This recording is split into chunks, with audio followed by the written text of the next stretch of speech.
on the podcast. I'd love to do that. That would be insane. I know, yeah. He said, well, like, we're going to do it.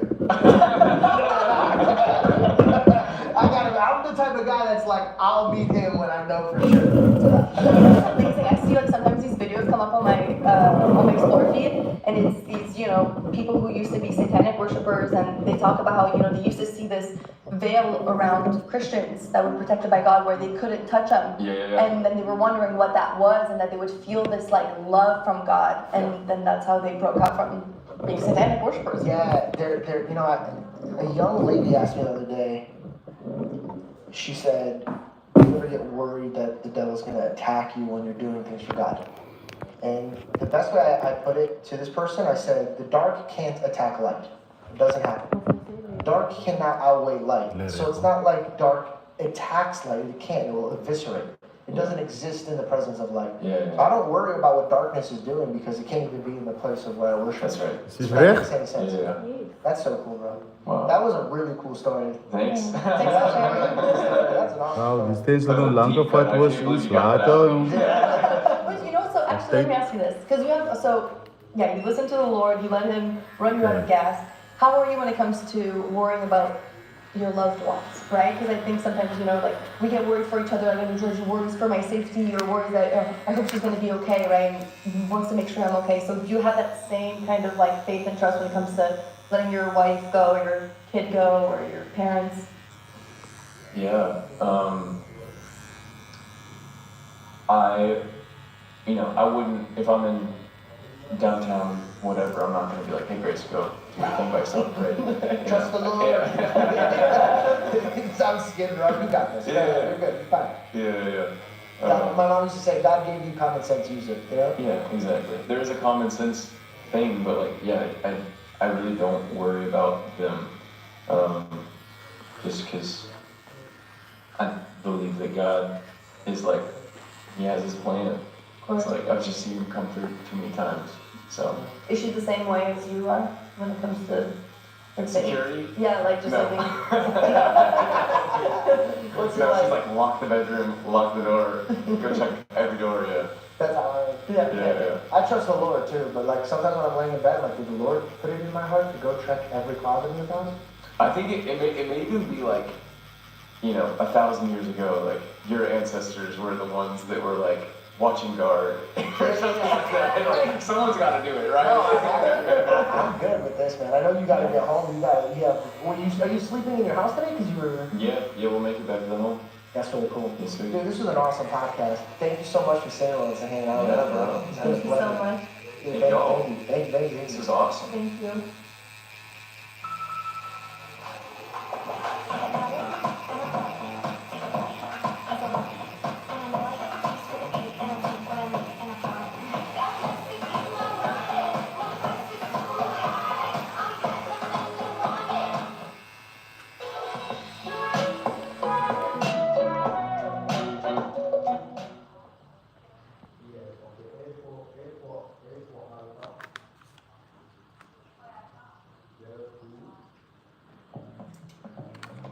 You are the most awkward person I know in certain situations. Sure. I felt it. I feel it every time. This is the thing about being awkward that people don't give enough credit for. I know what's happening. I also want to leave. But I don't know what to do next because it's my fault. You see, but now I feel bad for you. But here's the thing. I don't feel bad. I just know it's happening. I wish I could stop it. Okay, I'll give you an example. If someone tied you to a chair, you know that to get out of the chair, you have to break the ropes. Yes. But you don't know how to break the ropes. Right. You drop the string to break the ropes. That is me in every conversation. Except you're the person who tied yourself to the chair. Yes. You're the person tying yourself to the chair, and then you sit there looking at the other person like, oh man, this is weird. Yeah, I look at the other person like, I shouldn't have done this.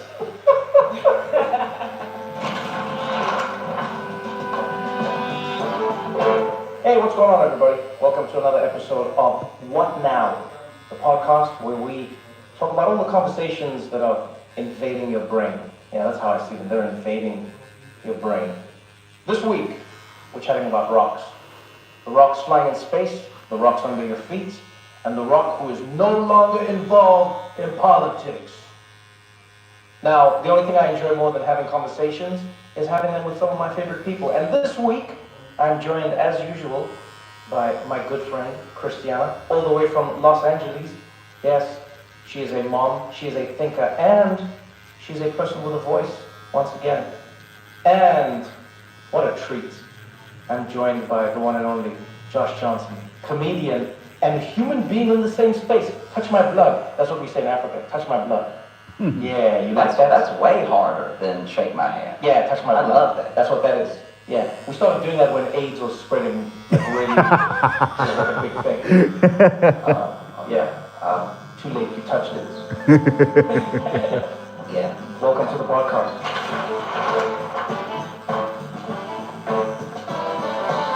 This is What Now with Trevor Noah.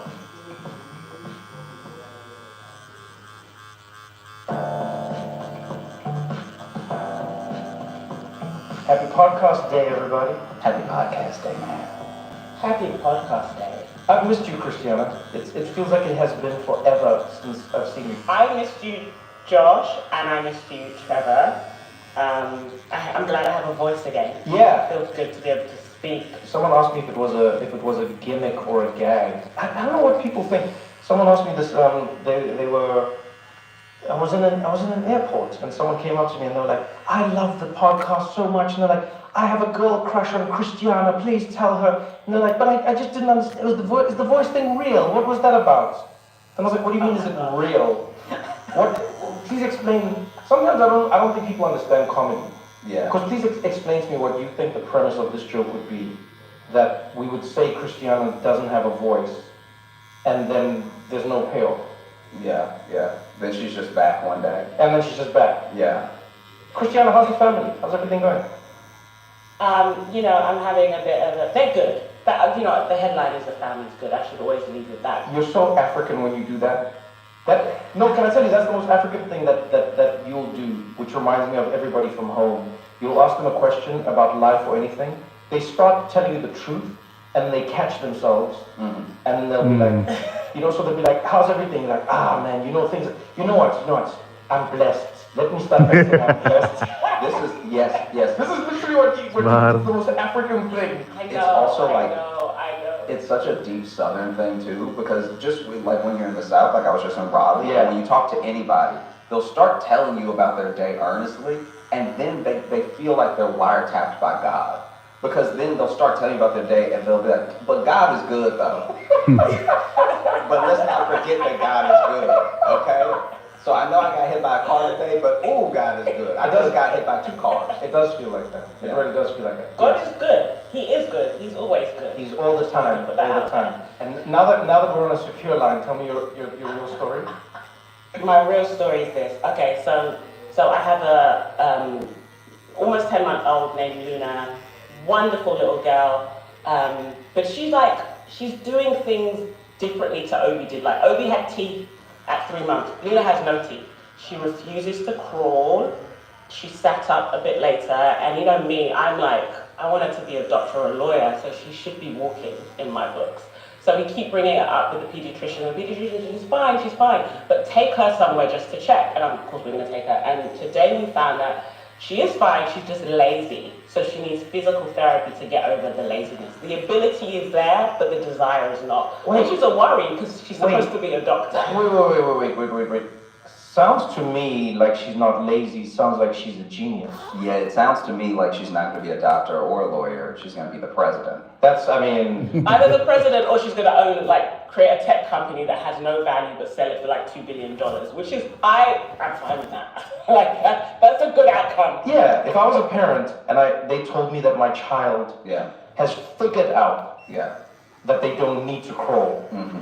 I mean, they walked so that I don't have to crawl, is essentially the world she's in. She's a trailblazer. Trevor, I feel like you just made it up, but I'm gonna rock with it. Do not deny the genius of your child. Yeah. You'll see in like 8 months, Luna's gonna be on the podcast. She's gonna be like Beyonce's children. Yeah. She'll just be like featuring on the podcast, winning us Grammys. Today's episode of the podcast is gonna be fun. There's a bunch of things happening. I will tell you a little bit about where I was, because Again, some people think I didn't tell them where I was going. Some people asked me if I was going to get a BBL, that's why I disappeared and wouldn't say where I was going, which was a strange one. The fact that people think I needed a BBL. Yeah, talk to him. You know what I'm saying? Yeah, yeah. The worst thing about these kinds of rumors is that now people see it when they didn't see it. So if they go like, you went to go to BBL, I'm like, I can see. Then you're like, that's how I've always been. And they're like, no, I would know. So do either of you know where Bhutan is? I mean, if I was betting money, I would say Christiana knows. Again, Josh, this is not an insult to you. I say this because I wasn't completely familiar with where Bhutan was. Christiana is somebody who's extremely learned and she went to university. I don't know that you went to university. I didn't go to university. So before you get offended at all, do you know anything about Bhutan? Sometimes you say before you get offended at all, but you've already said all things. It's like, no offense, I apologize. but I'm about to Okay, I apologize. Josh, what do you know about Bhutan? I know that it starts with a B. Christiana, what do you know about Bhutan? I don't know that much about Bhutan. I don't. Do you know where it is? A lot of people don't even know where it is. Is it near the Indian Ocean, or am I wrong? No, so it's actually in the eastern Himalayas.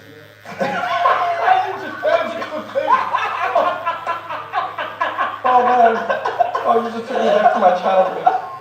I have a cousin who tries to do that. They try and answer the questions with you to act like they always knew them. Man, thank you for that, Josh. Thank you so much for that. No, so I was in Bhutan. That's where I went for a week. A country that is really interesting because they only got the internet and TV in 1999. The place was pretty much closed off from the whole world. And then now, they don't have a GDP. They measure their success in what they call the GNH, gross national happiness. And so you go to a country where they're like, oh yeah, money doesn't determine how well the country's doing. We measure it on people's general health, their connection with their family, their time, their free time. And so I went there and I just spent a week, essentially with monks, them just telling me about happiness the whole time.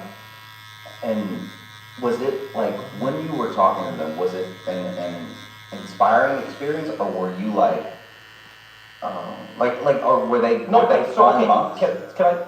Oh, okay. First of all, I'll say this. Every real monk I've met is fun. Okay. Fake monks are the ones who are like, there is nothing funny in the world, and if you're like, I had a bad day, they're like, there is no bad, and there is no day. Oh. Those monks are assholes. The monks, like the real monks, they're great. They have a good time. Wow. Yeah, Okay. the one monk was like, hey, you should follow me on Instagram. I was like, you have Instagram? He's like, yeah, everyone has Instagram. I was like, oh, but you're a monk. He's like, I don't get what this has to do with anything. You don't follow me or not. And then I thought he was joking, and then the next day I saw him again, and he's like, you didn't follow me. Yeah. Did you have to be like silent? Like what were you doing for the week apart from being like the CIA asset that you are? I spent a lot of time meditating. I'm going to ignore that comment because I've found inner peace. And okay, let me put it this way. It was interesting to go to a place where they're trying to redefine the very idea of what success is, but from the country level. Do you know what I mean? Mm-hmm. So these people, for instance, I played a game of poker where they didn't play with money, they played with push-ups. That's hilarious. It was actually, can I tell you, it was actually the most stressful game of poker I've ever played. That's so good. That's like literally you bet and you go, I raise you 2 push-ups, and someone's like, I raise you 2 push-ups, 6 push-ups, 8 push-ups, and then at the end of each round, people are doing push-ups. There's no money exchange, same game, same enjoyment, but people are doing push-ups. And you, first of all, you'll be shocked at how quickly you start curtailing your gambling when you have to do push-ups. I was like, this could cure Vegas in like a week. yeah. If you said everyone in Vegas had to do squats or push-ups every time they lost. This is the best, because now your gambling addiction looks sexy. Well, now you know who has a gambling addiction. Yeah, Right? like you'll see somebody with just the chest and no arms, and you'll be like, ooh, he's sick. He's sick, poor. You need to pray for him, because he got no legs, but he got that thick chest. That's Man, you know what? I feel enlightened, and I feel some of that light. Like No, I feel like you're a hater. That's what you are. I'm not a hater. I feel like you're a hater. I'm a hater. I'm always You're a a hater. professional hater. I'm always a hater. Yeah, but you're different. Josh right now is just that you are being you. Josh has stepped out of himself to step in and hate on me. I'm not hating at all. I'm glad that you told me about this, and I will think about it sometimes when I freak out about money. You know what we're gonna do? We're gonna take a little break. When we come back, I will tell you what would have happened to you a few hundred years ago if you had this exact same attitude with me. We're gonna continue this conversation right after this short break. What color comes to mind when you see red, right? The color of love. I'm gold, divine. I'm purple, like royalty. It takes more than one color to define us. Little hair color, express yourself with 14 fine shades of summer. Electo.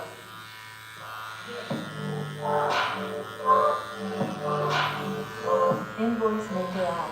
Invoice now. Install it now.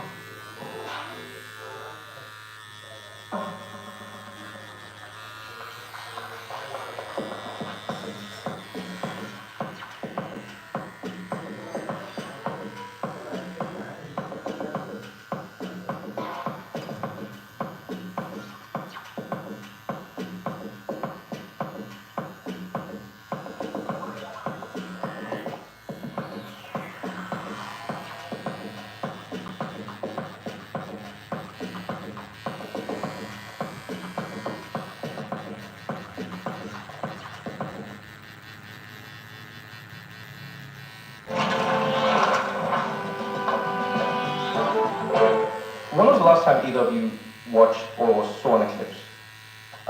Today. You went outside and you, Mm-hmm. did you have the glasses? Look, I'll tell you this right now. Everybody was trashing Truck for looking at the sun, but I almost did it. I really did. Because I had the glasses, and when the thing was starting, I couldn't see anything. Because the glasses were so good. Yeah. And then I started to see a little bit, and I was like, I do kind of want to just take them off real quick, just get a sneak peek. But did you take them off? I did not. See, I didn't. not fit to be present. So, Christiana, when was the last time you saw an eclipse? I've never seen an eclipse. Huh. Yeah, I avoid them. It feels too spiritual, too much of a shift. Yeah, I will say this, it is both the most powerful and meaningless thing I've ever experienced. Because it was like it was one of those moments where, you know, seeing everybody outside for the same, I don't know, the last time I saw New York like that was during the pandemic.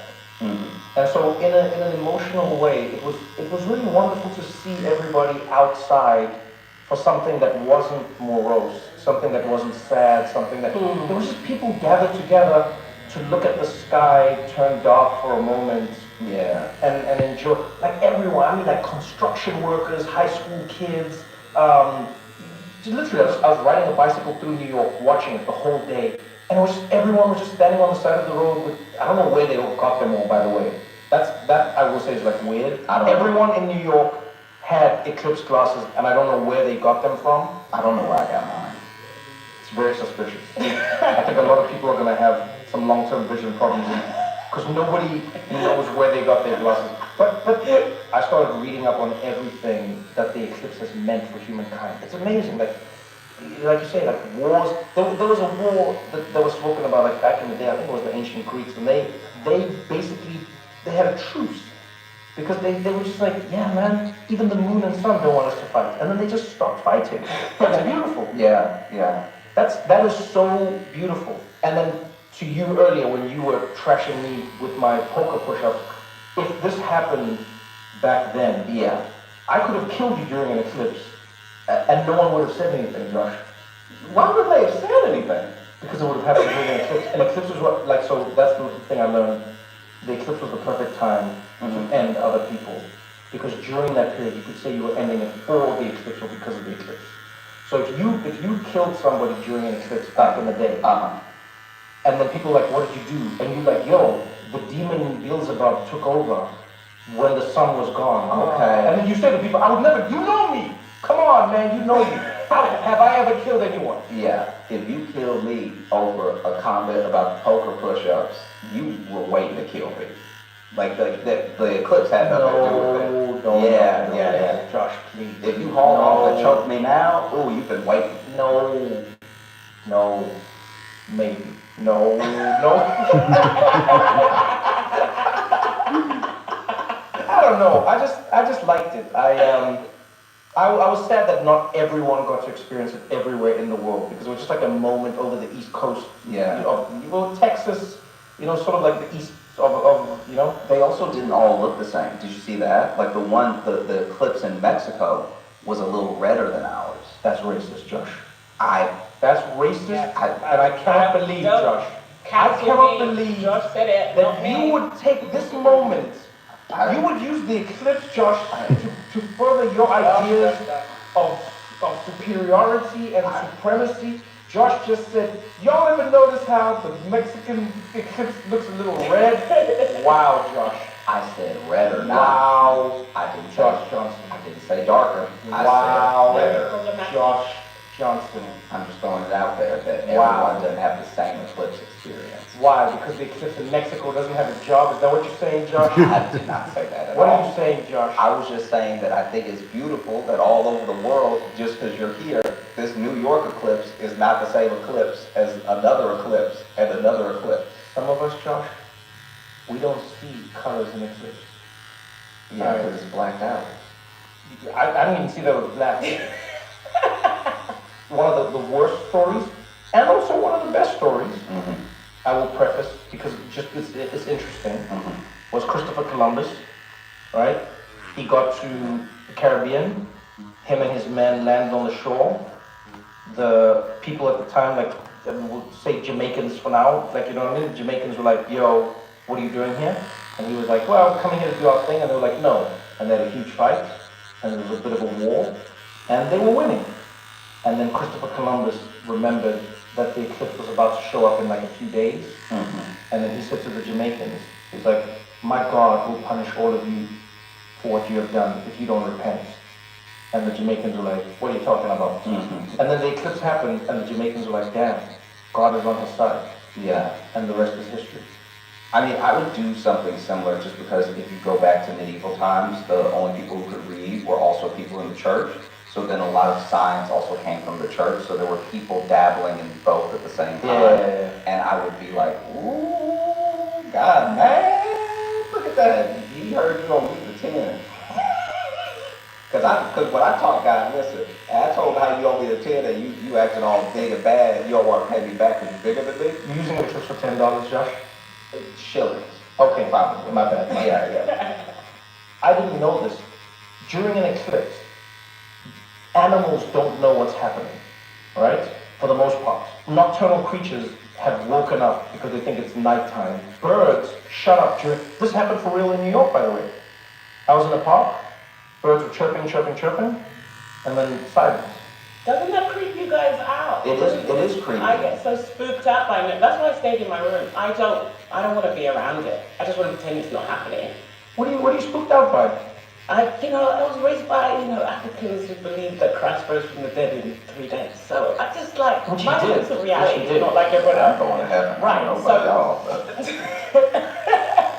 But like, I'm like, oh my God, that kind of stuff creeps me out. My husband's going to be so embarrassed when he listens to this because he's like, you need to believe more in science, which I do. I vaccinate my kids.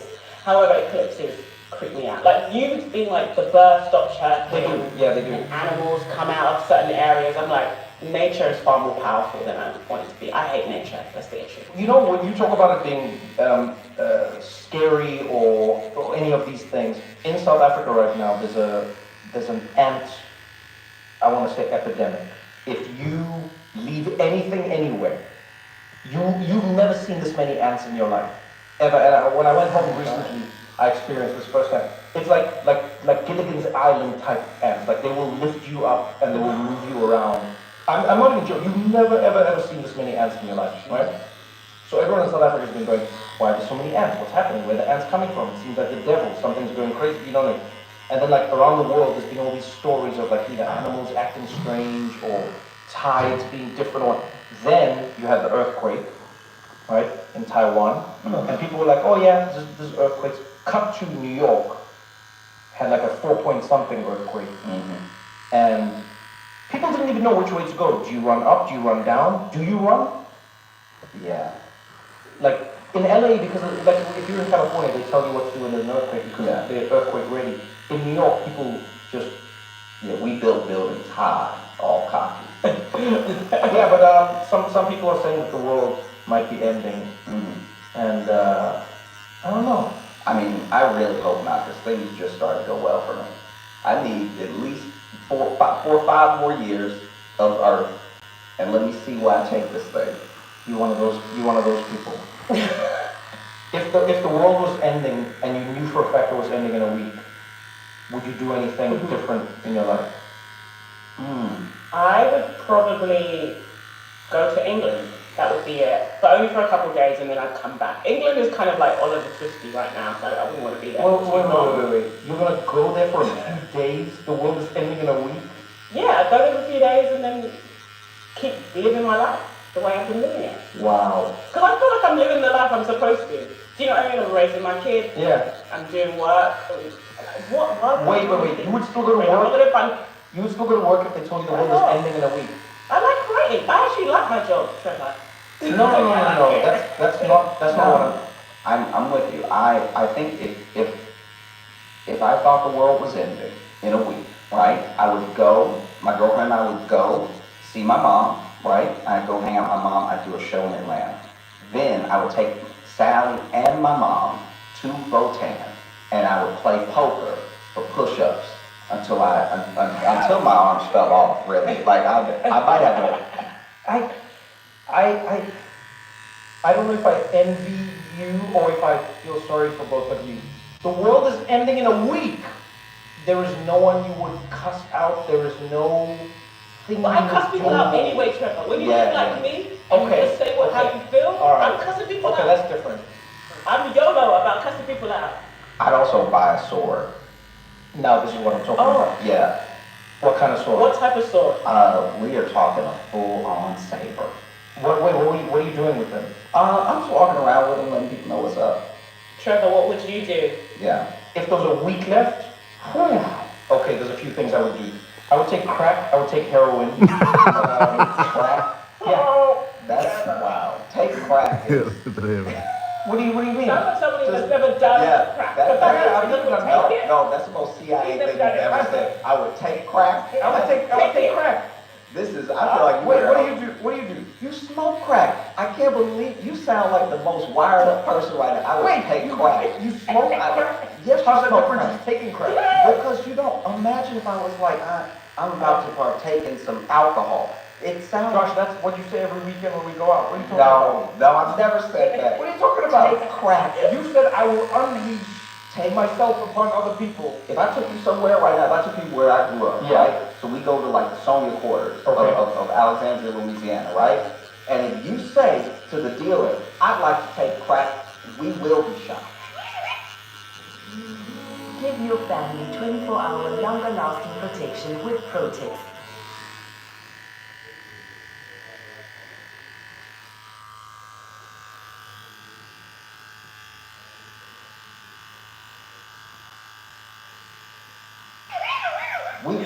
We will be shot so fast. All right, fine. I will smoke crack. Thank you. And I will smoke heroin. No, you can smoke heroin, but you gotta. Yeah. I told you CIA. I knew If it. I was CIA, I would know all these things. I would know all of these But things. you're too busy going to Bhutan and Okay. Look, either way. So I would do heroin. I would do crack. I would take a shit on the sidewalk. This is something I've always wanted to do. I just think there's some occasions where you're like going somewhere, and then I hate the whole like, do you have a bathroom? Can I use your bathroom? And then they give you that giant key with the heavy thing on it, and now you're at their mercy, and then you have to buy something. Do you want the code for the thing? I just think sometimes it would be nice, just like a dog, to just like find a spot, do your thing, look at people while doing it, and just keep on moving. The world is ending in a week. Remember, all of this is happening. I would do that. Yeah. 6'5", like a 6'5" dude. I'm gonna act like I want a high five, right? Because they love that, because they think I can't reach, they think it's like touching the air. So then they're gonna do this, right? And then right when they do this, I'm gonna punch them in the balls as hard as I can. Yeah. And now it's my height, doubled over. Yeah. Oh man. You know who is 6'5"? You can try that with is The Rock. You know, this is the thing. Save that thought, Yeah. okay? Because we're gonna talk about him after this. Don't go anywhere, because we got more. What now? After this.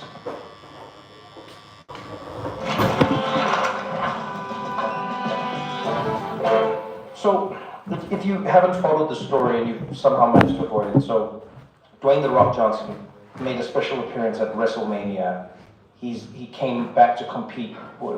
He's 51 now, so it's pretty special. Mm-hmm. Came back to compete. WrestleMania is really taxing. The last time he was there, he got badly injured. Anyway, he goes back. He does. It's triumphant. It's an amazing return. But this thing gets overshadowed by the fact that The Rock goes on Fox News and says that he will not be endorsing Joe Biden. Mm-hmm. Right? Everyone goes crazy. People, obviously Fox fans are like, yeah, that's it, Joe Biden is a screw up and, screw him. Yeah. And then people, who are pro Joe Biden are like, why would you do that to us, The Rock? Well, Yeah. It's, okay, here's what's weird to me, a few things. First of all, he says he's not endorsing Joe Biden. Mm-hmm. And he says he's no longer endorsing anyone. So he's also not endorsing Donald Trump. Yeah. So I don't understand why that's not a headline. But for some people, it's an addition by subtraction. So they're like, you endorsed Joe Biden last time, and now you're not and now endorsing you're not. So you're at least coming closer to me. Is how people see it. I see that. I see that. Yeah, it kind of worries me a lot that people take their voting guidance from a wrestler turned actor turned Businessman turned everything. Like guys, once Donald Trump became president, all bets were off. Sure, I'm sure. I think yes, I'm biased because The Rock was on this podcast. I'm biased because I've spoken to him, but I think he would be more considerate as a president than many presidents America's had. I think that would be incidental. I think that if you, how about this? I don't know how to fly a plane, so no matter the intent I have, when I try to take off, I'm still gonna kill everybody when we try to land. So just because he's more considerate doesn't mean he's more polished, doesn't mean that he's more understanding of policy, Guys, I hate the celebrification of politics. I despise it. I agree with you. I hate that people take so much guidance from, it drives me up the wall that people even care what he thinks about politics. I really would like wrestling guidance from him, working out guidance from him, business advice from him, but I don't necessarily need his opinion on how I should vote in a school board election. And the fact that so many people do care what The Rock thinks, very worrying. Well, in a bad way, though. First of all, he is the people's champ. Let's start with that. Mm-hmm. He's the champ of the people. But secondly, here's where I'll give him credit. He's never told anybody how to vote. In fact, he's done quite the opposite. Even in this interview, he's essentially saying he doesn't want to participate in politics anymore because he saw that all it did last time was basically just get him hate. But I would say this is my thing with that. I have no problem with anything he said except for that, because the thing about division that I think a lot of people don't understand, and I'm not trying to take him specifically to task, but I want to take him to task, Joe. Okay, I do. Yeah, go for it. He's not here. What's he gonna do? Yeah, come here. He won't. Yeah, you are? Yeah. I hope you got your save already. You look at The Rock. The Rock is from Hawaii, right? Right. Okay, so he's from Hawaii, and there are both people in terms of politicians and people in terms of corporations that want to take as much land as they can from the people of Hawaii and use it for other things and don't give Yeah. I imagine he would stand against something like that, okay, right? Okay. So when he stands against something like that, he's not causing division. Because that's what someone would say. They'd be like, oh, we're just trying to bring jobs to Hawaii and you're over here causing division. Do you see what I'm saying? Yeah, I hear what you're saying. So I think him endorsing Biden, I think that that didn't, to me, cause division. He just said who he was voting for, and to your point, didn't tell anybody else who to vote for. But now he's worried about causing division by just saying, what he's doing. And I do think that a little bit of that is worrying about the check first. I don't think. No, but I think what he's saying is he's causing division in his life. I don't think he was saying he caused division out there. He's just causing division amongst his fans and his people, and you know. I don't think division is intrinsically a bad thing, right? It's just how we deal with division and how we deal with conflict. So I think that kind of rubbed me, that part where he's like, oh, it caused division, it caused. I just think those conflicts can be useful. My real issue comes back to I do not believe in the theatre of public ideas that we have. I agree. That The Rock's opinion should hold that much weight. It really worries me.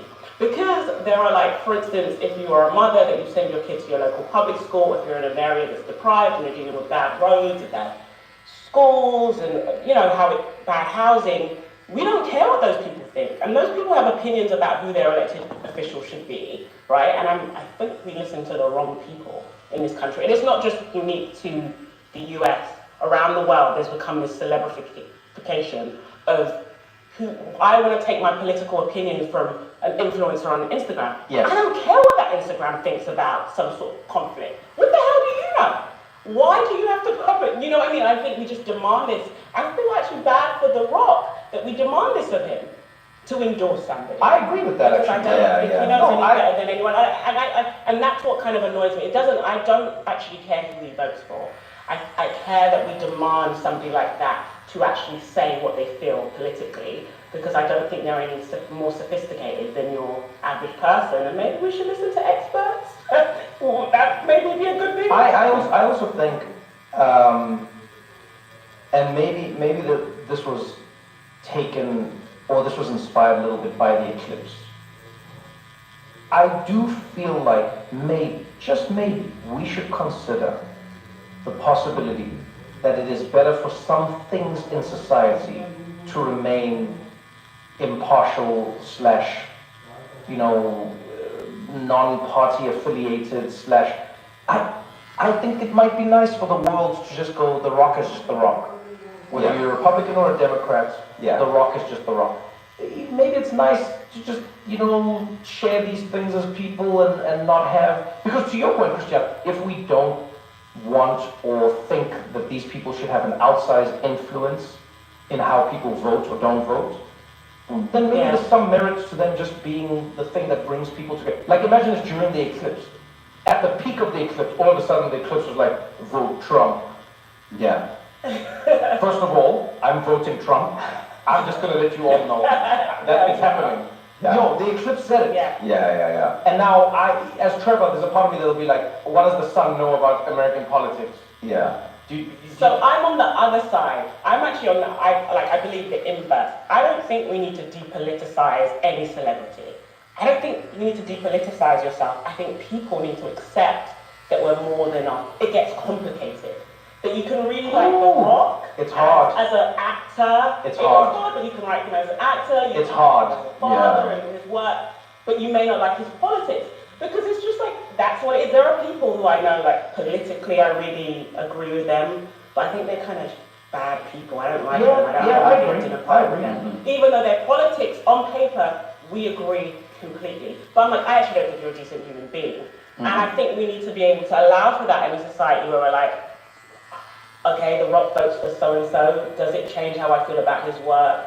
A bit, but I have to accept that's who he is. And I think if we could live in that nuance, it'd probably be a better world. Oh, here's what, okay, here's, I agree with the sentiment of what you're saying. The reason I don't think we can do that is because politics, fundamentally, at some point, makes some people feel, whether it's real or not, that their lives are being threatened, right? So I think it's hard to say to people, hey, ignore how The Rock or somebody else is voting or has voted, when you believe that their politics inherently threatens who you are, like actually are. Yes. So I'm not saying to ignore it. I'm not saying to ignore it. Yeah, but I'm saying you might have an ability that most human beings do not. The ability to ignore or to be able to put aside how somebody has voted. I don't know how many people. No, I include it in the. I don't put it aside. I think that's. I make it one of the things. It's like the sum of the parts. Yeah. It's part of the thing, right? I'm saying that's special. Yeah, yeah. It's just no. I just think if we're going to be really human and accept the messiness of what a human being is, you're going to know it's not always going to be coherent. And I think we live in a time where people don't want to live with that incoherence, with that paradox, and they want to pretend that people are just one thing. So here's the thing. I agree. That's why I say I agree with the sentiment completely. But growing up in South Africa was interesting and weird for me in that, like,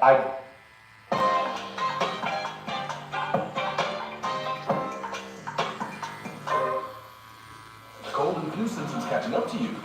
Shorten your recovery time with new Velen all-in-one syrup. The Academic Institute of Excellence, AIE, is proud to unveil its new unified brand identity, bringing together a remarkable group of institutions, each with their own legacy and products. Applications for 2026 are now officially open. I got to see democracy for the first time in a country. Not many people have lived through that experience, right? So in South Africa, in 1994, we had our first elections ever where everybody could vote. And I remember I was a child and it was the biggest thing ever.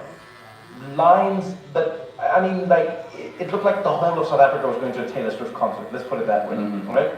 The biggest message was, your vote is your secret. Your vote is your secret. And I remember I didn't understand it. I was like, why should your vote be a secret? I mean, like, and it was almost agreed on. All the black people were voting for the ANC because this was the party that had liberated them, etc., etc. But still, people were like, your vote is your secret. Your vote is your secret. And I remember asking, it was a teacher or somebody, I was like, why is your vote your secret? And they were like, because if people know how you vote, you may not be able to continue voting that way because they might want to kill you or threaten you. And obviously in South Africa we had a lot of political violence, right? But the thing that stuck with me was just this idea of how, I don't know, it's a weird, in many ways I think of it like this. Politics is a lot like sex. Everyone has their own proclivities. There may be things that you believe in politically that I don't agree with or that are strange to me. But I think if we know all of these things about each other, it's a lot harder for us to exist in a society where we take each other as whole human beings. It'll be very hard to look at Josh the same way when you know that he uses a saber during sex. Do you know what I mean? When you know I have that thing. It's like it just changes how you are with people. And I don't know, I feel like one of the things that's hurt America is the fact that now people start conversations with their political affiliation, whereas before, I remember even in my lifetime, it used to be a thing where people didn't, if you said, how did you vote? They'd be like, oh, come on, hey, that's not how I... Yeah, it used to be more like sex. Yeah, people would Like, so what position? Exactly. Oh, hey, that's between me and my wife. Yeah. You know, that's, I don't think it's appropriate. Yeah. And I think there's something valuable in that. I think there's something valuable in us not knowing how only because politics is inherently a polarizing thing. And I think there's something valuable in living in a society where we go, I don't know how you vote. Let's go and vote honestly, in private, and then let's see what the country and the people actually feel like, and then we work from there. Does that make sense? No, it does make sense. And I think that when it comes to The Rock or any other celebrity, there's two main things at play. One is that there's no word for it, but it's basically we want every great athlete to be Muhammad Ali. Because Muhammad Ali took everything that he had as far as like clout, as far as fame and everything, and he put it towards things that he believed in, and he gave speeches, and he happened to be a great orator, and he happened to be well read. So it's like we kind of got everything all at once, but then you turn to the next boxer next to him, right? So the second best boxer in the world, and he's like, I punch. That's really all I do, right? And that was okay at that time. Like Muhammad Ali was doing all these big things that were outside the arena of sport, and other boxers were just sport, right? But I think that now, and I mean, I'm kind of coming down on myself and just the whole country. We don't love to like read or find these people, so then it's kind of easier to package them in people we are already watching. Like you're already watching WrestleMania more than you're watching a debate about Israel-Palestine with two people who are experts and on the history and the politics. So then if The Rock says something about Israel-Palestine, you're more inclined to listen because you're already watching him. I hear what you're saying, but I think what we should never take for granted is the power of embodiment. This is a man who has come from nothing, has worked really hard physically and mentally, and he's brought people together, and he exists in different worlds, and he is also a biracial human being who's combined, America, but then also this Samoan heritage, and it's all these things. Do you know what I mean? So there's all these pieces that sort of come together, and I think that embodiment makes people go, that is what we want our country to represent. Like, one of the weirdest thoughts I've had is I've gone, I sometimes feel like America could do with a royal family as well. Like, America should actually get a royal family. Because I sometimes think what happens in America is, America's looking for the embodiment of what America is, and they're putting that on the president, but that job is really just supposed to be like an administrative role. You're the regional manager and you manage a region called America. Yeah. I think the royal family and this idea of an embodiment is a good one, because I think as much as embodiment, I think there is a certain type of American and a certain type of Brit who needs a public figure that makes them feel like the country is harmonious. Yes. And the royal family is a great example, because when I really, really think about the royal family and the fact that I speak with this accent, it's a result of trauma and pain. You came to West Africa and you plundered it. You created Nigeria. You raped it. And you put your face on our money. And then the country is in such a bad state. My grandparents and people like my grandparents and parents had to move to a different country, right? And when my parents were born, they were born under colonial rule. They were born before Nigeria had become independent. Yeah. So for some British people who can sing Rule Britannia and who can sing God Save the Queen and Now God Save the King, when they see the royal family, they do see that embodiment. They see that fantasy of harmony. But underneath it, underneath these symbols, wherever they are, whether it's the Rock or the royal family or a president, there's always something darker there.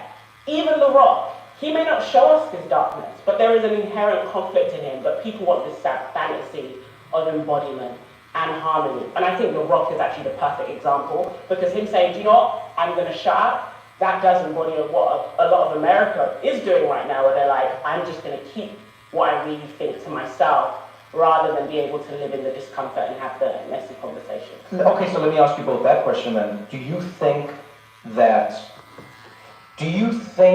that the idea of cancel culture / wokeness, let's just use these terms loosely and throw them around, right? Because we can debate forever about, I have my thoughts, you have your thoughts, etc. But do you think there could be some merit to maybe having I know this sounds weird, but maybe like an amnesty, where we say everyone can say what they want, like a purge. Mm-hmm. Everyone can say what they want for one day, maybe let's say every 2 months or every 3 months. Mm-hmm. We hold nothing against you, but you can come out and say it.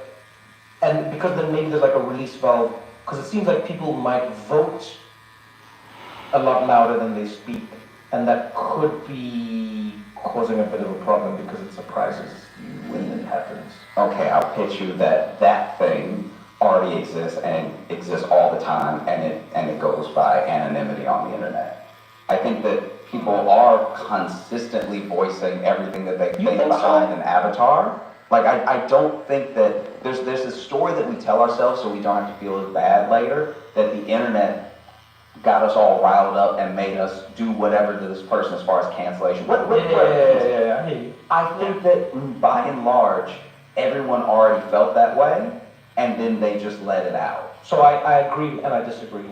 I think the internet creates an environment where people are prone to let out a part of what they think, but it is not them and it is not how they fully think. Mm-hmm. I think there are a lot of people on the internet who say things just because it's what's happening and people are going crazy. Mm-hmm.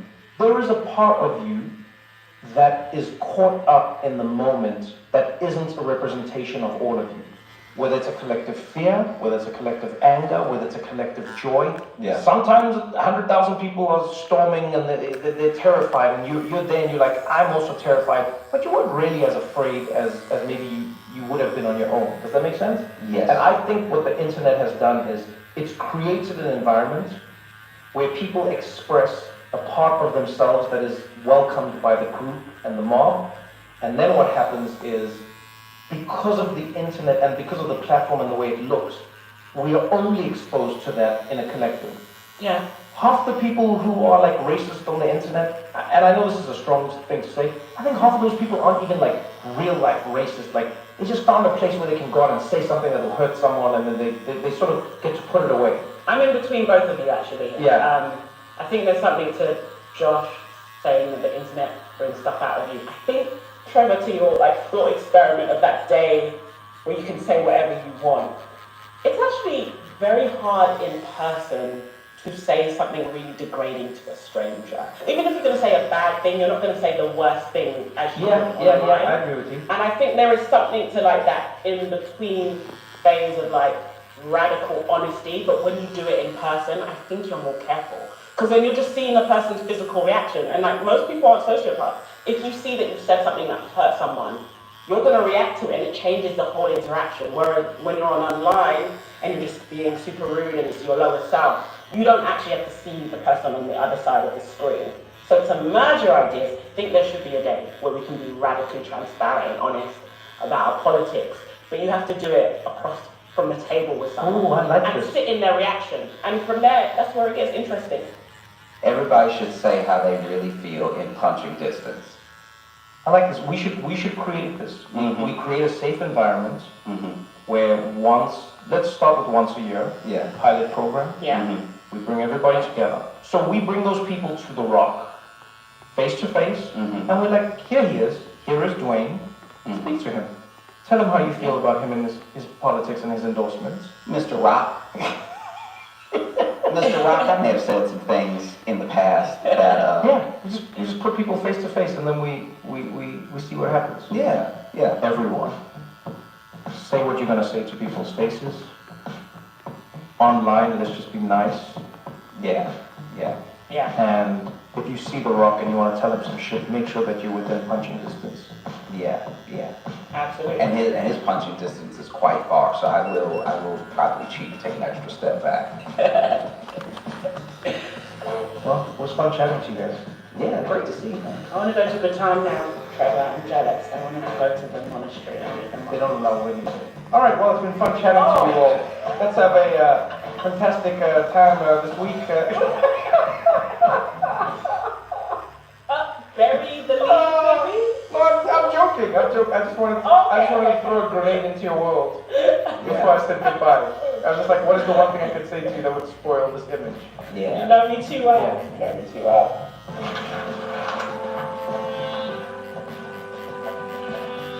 What Now with Trevor Noah is produced by Spotify Studios in partnership with Day Zero Productions and Fullwell 73. The show is executive produced by Trevor Noah, Ben Winston, Sanaz Yamin, and Jody Abigan. Our senior producer is Jess Hackle. Marina Hankey is our producer. Music, mixing, and mastering by Hannes Brown. Thank you so much for listening. Join me next Thursday for another episode of What Now?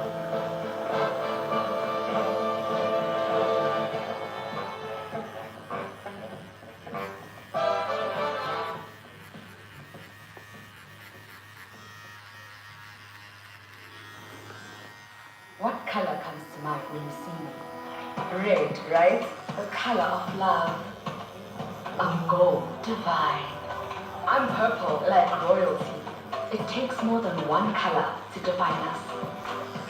Inecto hair color. Express yourself with 14 shades of summer. Inecto. The devil has come to Pennsylvania. There's something evil here.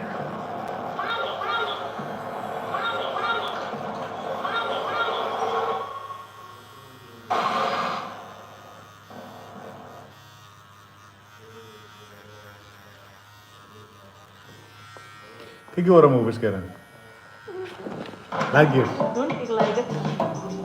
Nee, maar... I just, because I do want to vote yes for one. Like je. Skrik. Ook like je die gevoel van bang wees. Wat? Wat? Ik verstaan niet. Believe me, just like, he says crazy stuff, like, so, as my friend and my brother, I want to support you and your ideas. Ik kan zeggen, ik like action movies, nee.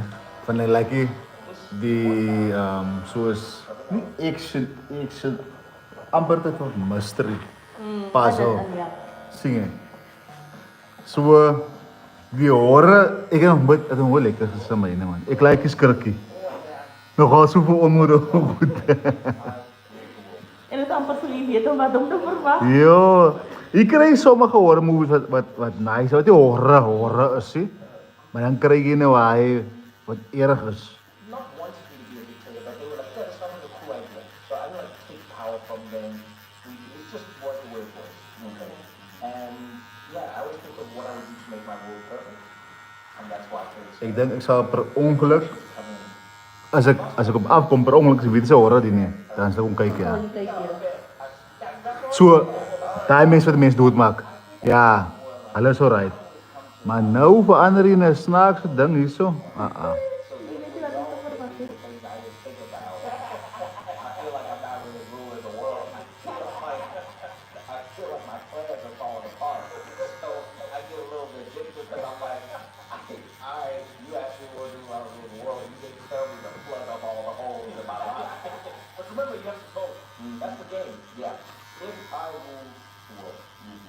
Each of us takes the role of magnanimous dictator slash world leader slash king slash god person who change the world in any way that you want. However, you have to win the votes of the other two people. We also ask everyone who listens to the show if they want to submit ideas, and then we vote on them. So let's go through some of the suggestions. I haven't seen any of these, so I don't know. Okay. All right, let's see. If I rule the world, listener suggestions. Here we go. This is from Rebecca. Rebecca says, if I ruled the world, I would make it mandatory for world leaders to spend an hour creating art, and it can be anything, drawing, painting, ceramics, glass blowing, before they make any critical decisions on important matters, such as military action, immigration, environmental policies, etc. Absolutely not. No? That's what George W. Bush is doing now, is making art.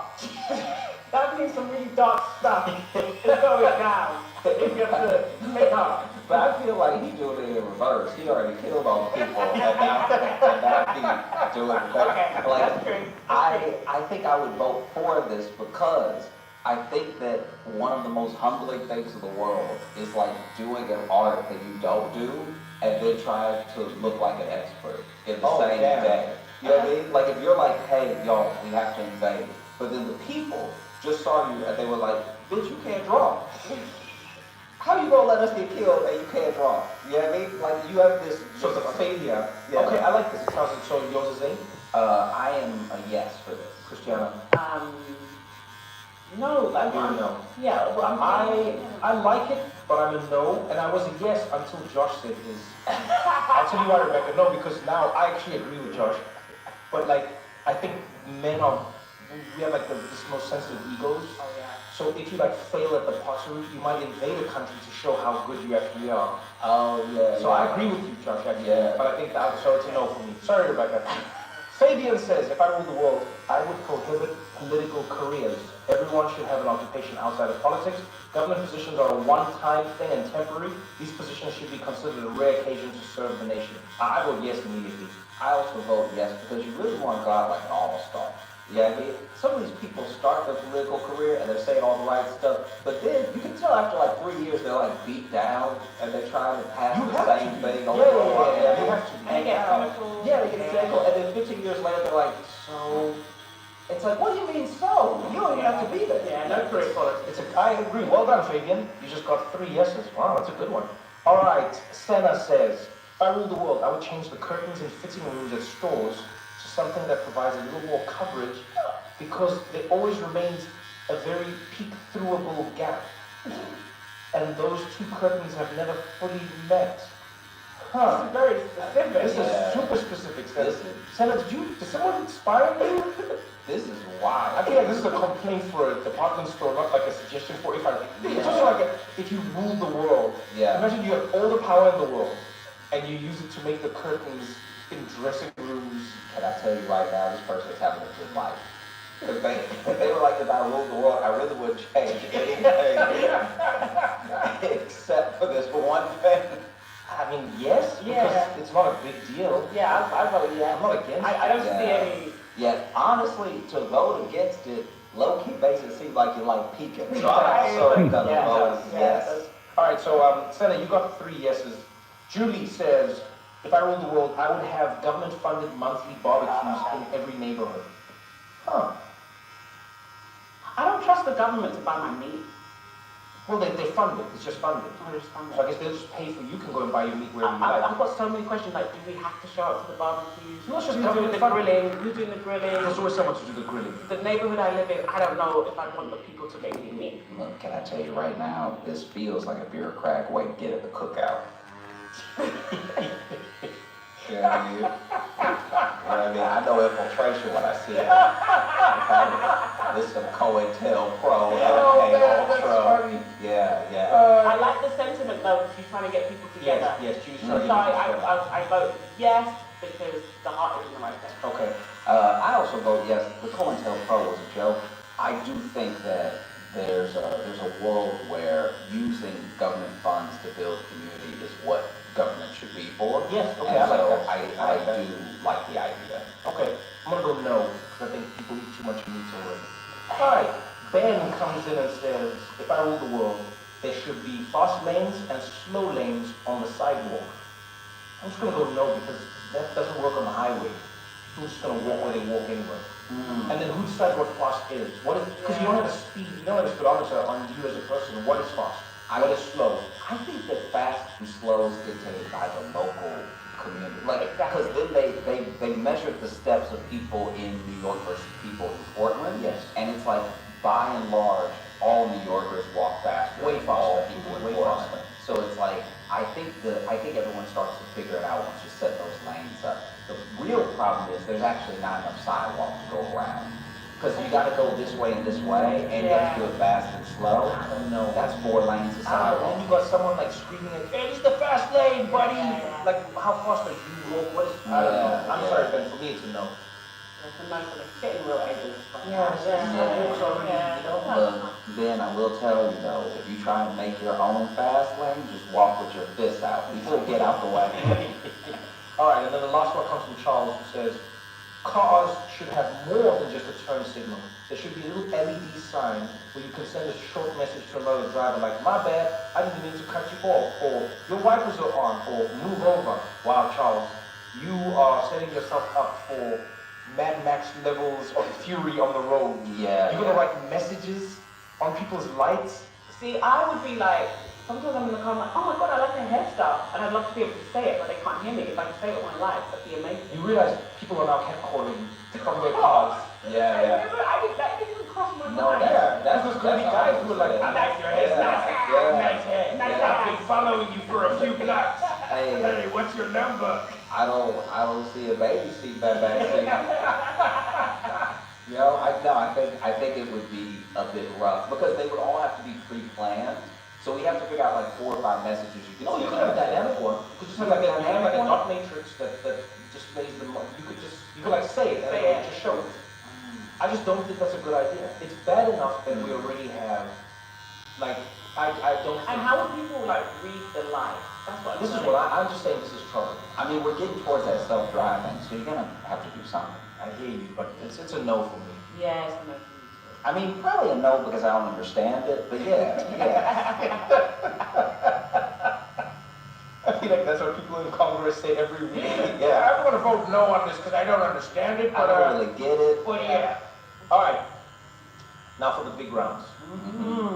So, who wants to go first? Josh, Christiana? I'm willing to go as well. Can we like do a coin toss or pull? Oh, just go like rock, paper, scissors? Okay, Just rock, rock, paper, paper, scissors. No. Oh, so Christiana, I beat Josh. Christiana beats that. You beat me.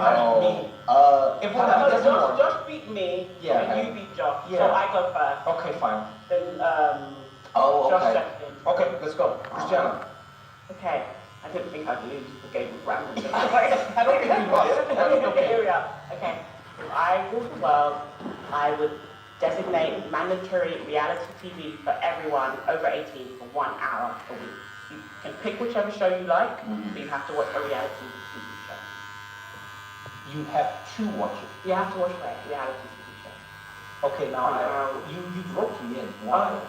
Because I actually think reality TV is where so much of real life is playing out that actually like narrative TV doesn't have at the moment. Like reality TV, you see lots of older women grappling with things like alcoholism or divorce or cancer, and or you see couples going through nursing somebody who's ill, or then you see somebody that like just killed their wife, or and it's like different races, different classes, socio-economic groups. It's like a very good picture into the country you live in a way that often people are very siloed in their like media consumption, whether Fox News is one thing and MSNBC is another thing.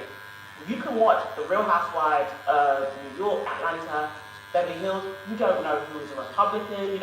I fell in love with a woman, and it turns out she's a big Trumper, but now I'm in love with her. So it's like there's no going back, and it helps you see the humanity in people that you would otherwise not see, and get to know people that you probably don't come across in real life. It could be like you're watching a show about the Duggan family that's not on air anymore, and you're like, oh, I'm learning about evangelical Christians who have all of these children. Or The Real Housewives of Salt Lake City. It's set in Mormon. But people can choose the reality show. So what if everyone's just choosing you randomly assign the show. Okay, so you don't know what show. You don't know what show it is. And you have to watch it. Yeah, you have to do it. It's like you have to be engaged. You can't be on your phone. You're like. I mean, you can be on your phone. I think a great thing about the reality show experience is that a lot of people live tweet when they're watching it, and they're covering it on Instagram and stuff. Okay. So if you want to connect with other viewers via social media, that's great. And you wouldn't just make people watch a documentary once a week? No way, because documentaries are so boring. You've got all those talking heads. They're like, oh my god, and the statistics. I hate documentaries. Oh my god. And especially the vanity documentary when you like basically got access to the person, so nothing bad comes up. So not documentary. Let me tell you right now, documentaries have that thing, they're starting to get that thing where there's a real wrestling match going on with like, we want to tell your story, but also don't make me look bad, but also you have to give us enough stuff. I'll tell you right now, there's one of the most incredible soccer players, female soccer players of all time, Hope Solo, has an incredible documentary out. And I really love the documentary because I felt like it gave me everything while still like, not protecting her, but like shielding us a little bit from things that would make us judge her harshly. But there is one point in it that I really liked where they have her talking about being like the real like rabid, we need to get up to this level type person on the team, like the Jordan of the team. And they use the B-roll. And you could tell the B-roll, she was cursing the shit out of those girls. But they didn't play that B-roll because they probably knew it would make her look some type of way. And she was already telling us that's what she was doing without saying the words. So she's like, I could be tough on my teammates, right? But in the B-roll, it's her being it's like coaching while she's playing. And so I get what you're saying, where it's like the documentary has a filtered nature that reality TV doesn't have. And people on reality TV are by and large the most shameless human beings on the planet. So you think reality TV has become more genuine than documentaries? It's so much truth. Like, for instance, if you watch The Real Housewives of Potomac right now, Karen Huger is in prison for a DUI. This is a black woman. She called herself a grande, very sophisticated upper-class black woman who you didn't even believe was capable of getting drunk and being sloppy. That's the image she put out there. And in my personal life, I've been talking about black women and alcoholism. I'm like, I know a lot of black women who drink a lot, right? But it's not something that we talk about publicly. It's in our group chats or whatever, as we're seeing it play out at brunch. And Karen is like showing this mirror to like these experiences. And then there's lots of people that go to prison for like stuff like a lot of fraud, like insurance fraud, and like those kind of griftery things that you have these people in these affluent suburbs that do to get their money. That I think is a very American story, but you don't necessarily talk about. So yeah, you get kind of these famous people who are a bit narcissistic, who are craving fame or attention, and I think a lot of people want attention in this country. And it makes me fall in love with people that you never thought you would fall in love with, who are very different from you. And shameless people are sometimes the most honest. Shameless people do the same. They do things for the same reasons that we do them, but we either rationalize or like rationalization is sort of lying to yourself about it, but then there's also the lying to the world about it, like, no, I did for this reason. Where a shameless person is like, I was trying to get the money. I got a plug. Why would I not get the money? And it will help you understand Trump. Oh. Oh, okay. Yeah. Because people have never understood Trump. But you think reality TV helps people understand Trump more? Yeah, because he is a product. I think he is a product of reality. He is. He's the type of person that would go on reality. Yeah. A lot of his facade comes from The Apprentice. Yeah. Like if you watch Trump pre-Apprentice, watch him in interviews, watch him as a person, he doesn't have the exact same vibe to him. Like post-Apprentice. Yeah. I think because on The Apprentice, they're like, no, you gotta do this, you're fired, and they gave him the catchphrases and like the look, and I think he just sort of adopted that character, and he became. Yeah, I can see it. You know, when you first said it, I was firmly a no. I was like, this is a crazy idea, but I think you won me. I think one because I think you've given a good justification. But two, I just think we need to share more experiences as people. So if everyone is watching a show weekly everywhere in the world, I do like that everyone tomorrow has something to connect around. Yeah. I think we need more collective viewing, more collective, you know what I mean? So I'm going to go yes to reality TV. 1 hour every week forced upon you. Yeah, and I think it sparks conversation you would normally have to go to a very serious place to have. Like I find that like watching Love is Blind or watching Love Island gets like Sally and I talking about relationships in a way that's like fun because of what they're doing. Yeah. That has nothing to do with us. Because if I just walk in the apartment cold and I'm like, what do you think about like when people don't know how to talk about cheating in their past? So we're having a very different conversation. Because then now you can't convince this person you don't mean you. And then when we watch someone on Love Island, it is a nice be like kind of that like it's a good catalyst. Yeah, exactly. And it helps yield moments like what Trevor was saying, where it's like very quickly one of my favorite reality TV moments of all time is on Love and Hip Hop Hollywood, when these two women were arguing, and you know how they get them drunk, they get them drunk, and they go to an event, but no one at the event but them, there's no event, and then they get to the event and they're drunk and they're arguing, and there was this one woman who had slept with this other woman's friend's man, and so she was trying to tell her, like, you should value yourself more. He's like, don't tell me to value myself, I value myself, it's right, he's hitting my phone, blah, blah, and they're going back and forth. Then the woman whose event it was, she like, clearly has been drinking too much all day, and she throws up, and the other woman goes, they're about to fight, and the other woman goes, did you just throw up?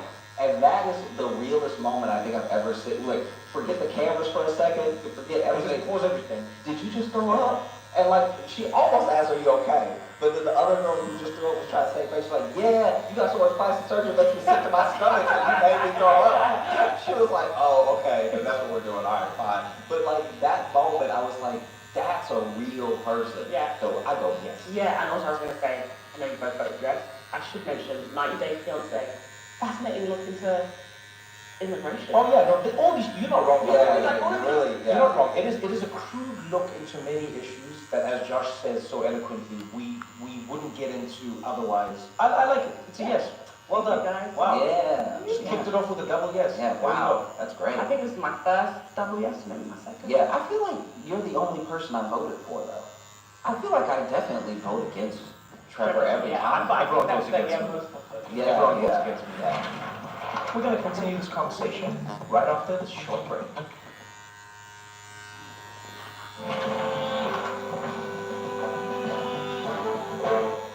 Okay, so I'll go, and this is more playing God a bit than just like a government mandated by rule the world. I love it, Josh.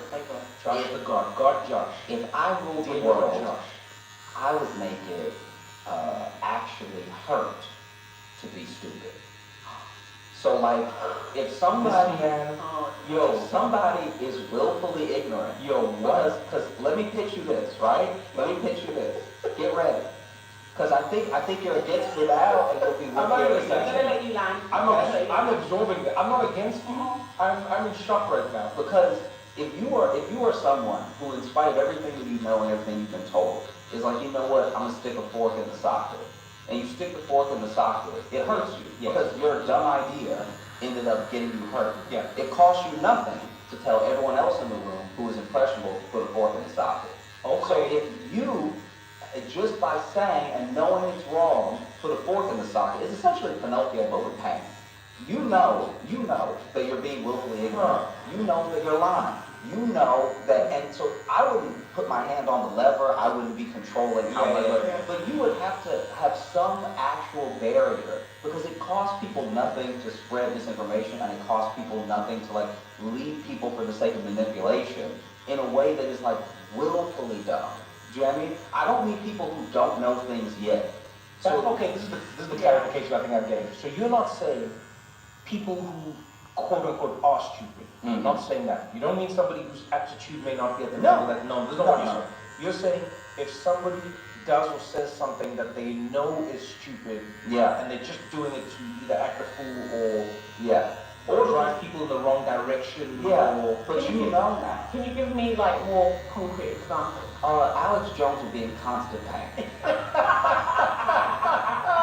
That's what I mean. Someone who like forever, because what Alex Jones does that's particularly insidious is that he plays on things where whenever it's the right time and he's on the right podcast, he's an entertainer.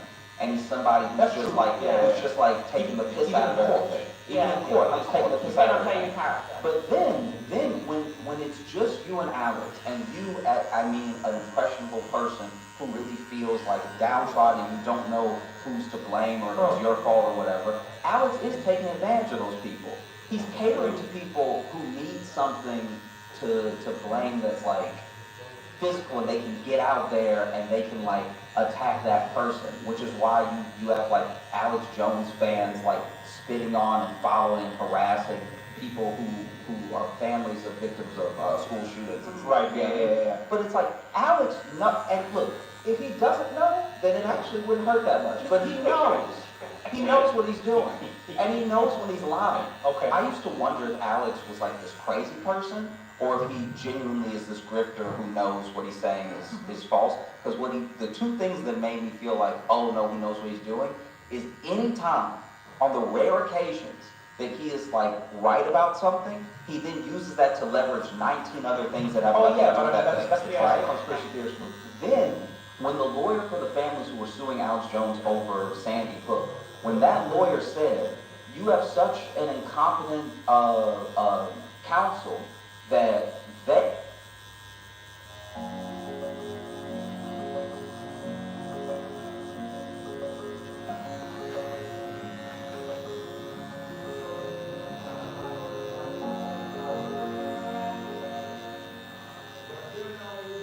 Shake and win millions of prizes with the AliExpress $1 challenge.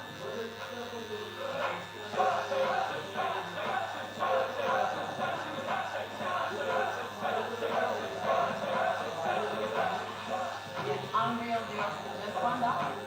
With $10,000 in flight credit and a $3,000 AliExpress shopping. Download Shake and win. They accidentally sent me their text messages.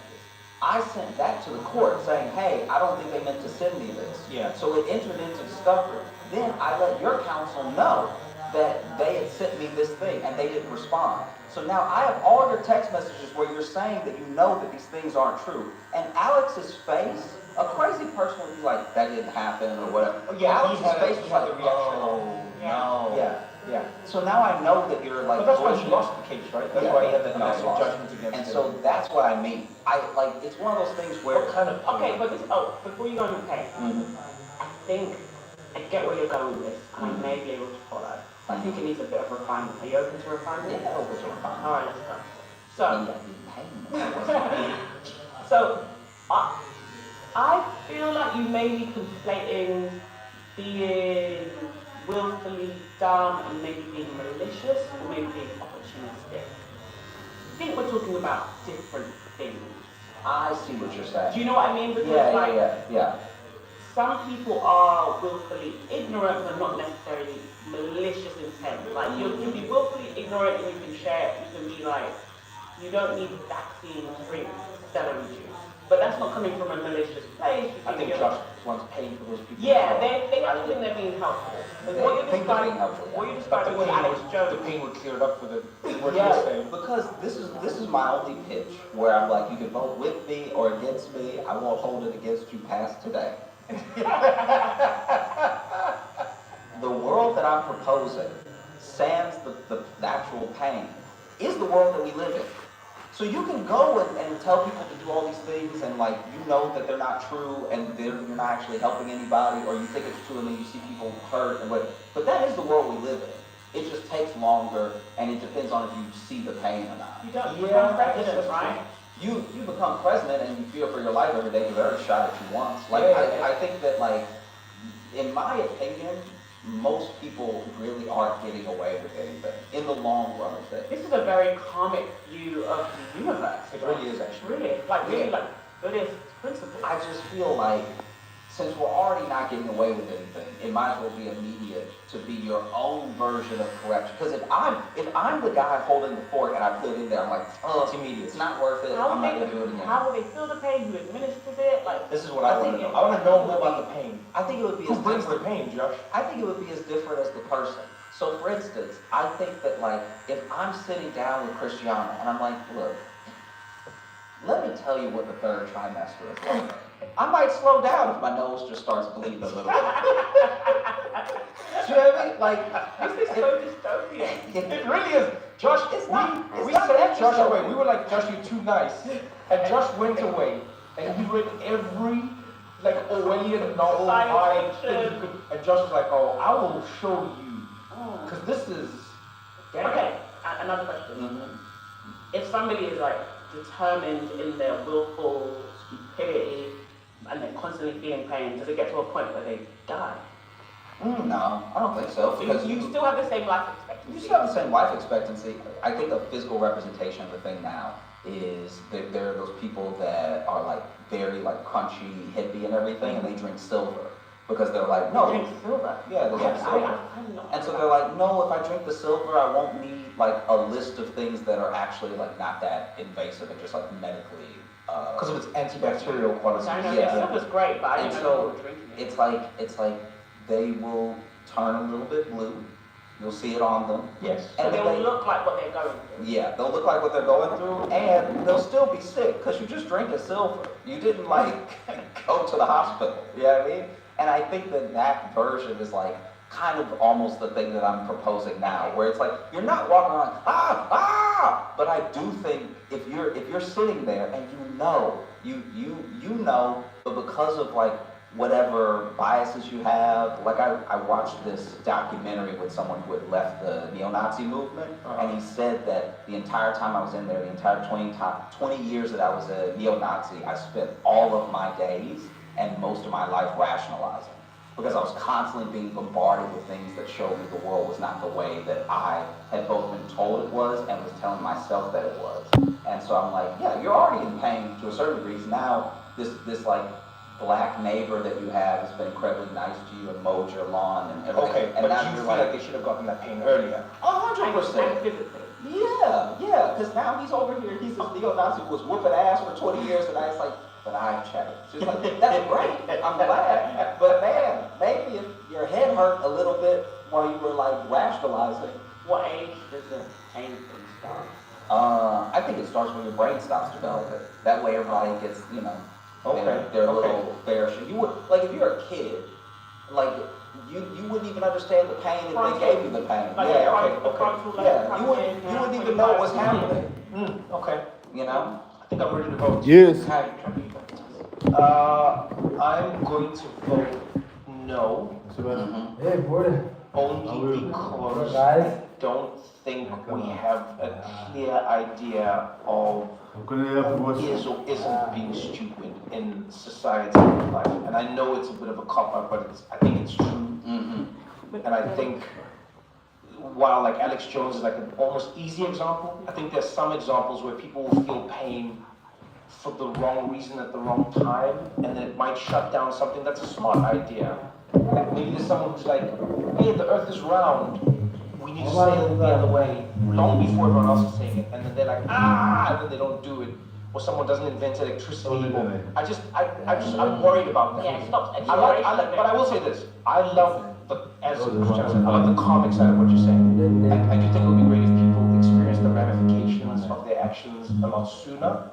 However, I just worry that even in our finite understanding of what When is you and come in- isn't stupid, at the time that we're processing it, we might put a lot of good people in pain who might not do something that was necessary for us because they were like, I don't want the pain. And I think pain also stops No, I people was self from exploring just. something that might seem stupid at the time they're going to say it, but then isn't later. And you know, I do love the idea, but I'm going to vote no, unfortunately. Before you vote, Okay. I will say, I'm not talking about imagination. And I'm talking about, I'm not even having my hand on the lever. Okay.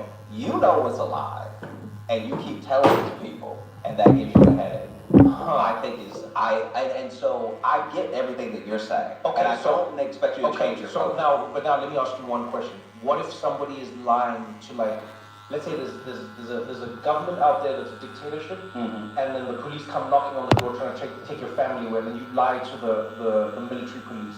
Do you feel pain? Oh no, a lie. I'm talking about a lie that is like willful ignorance.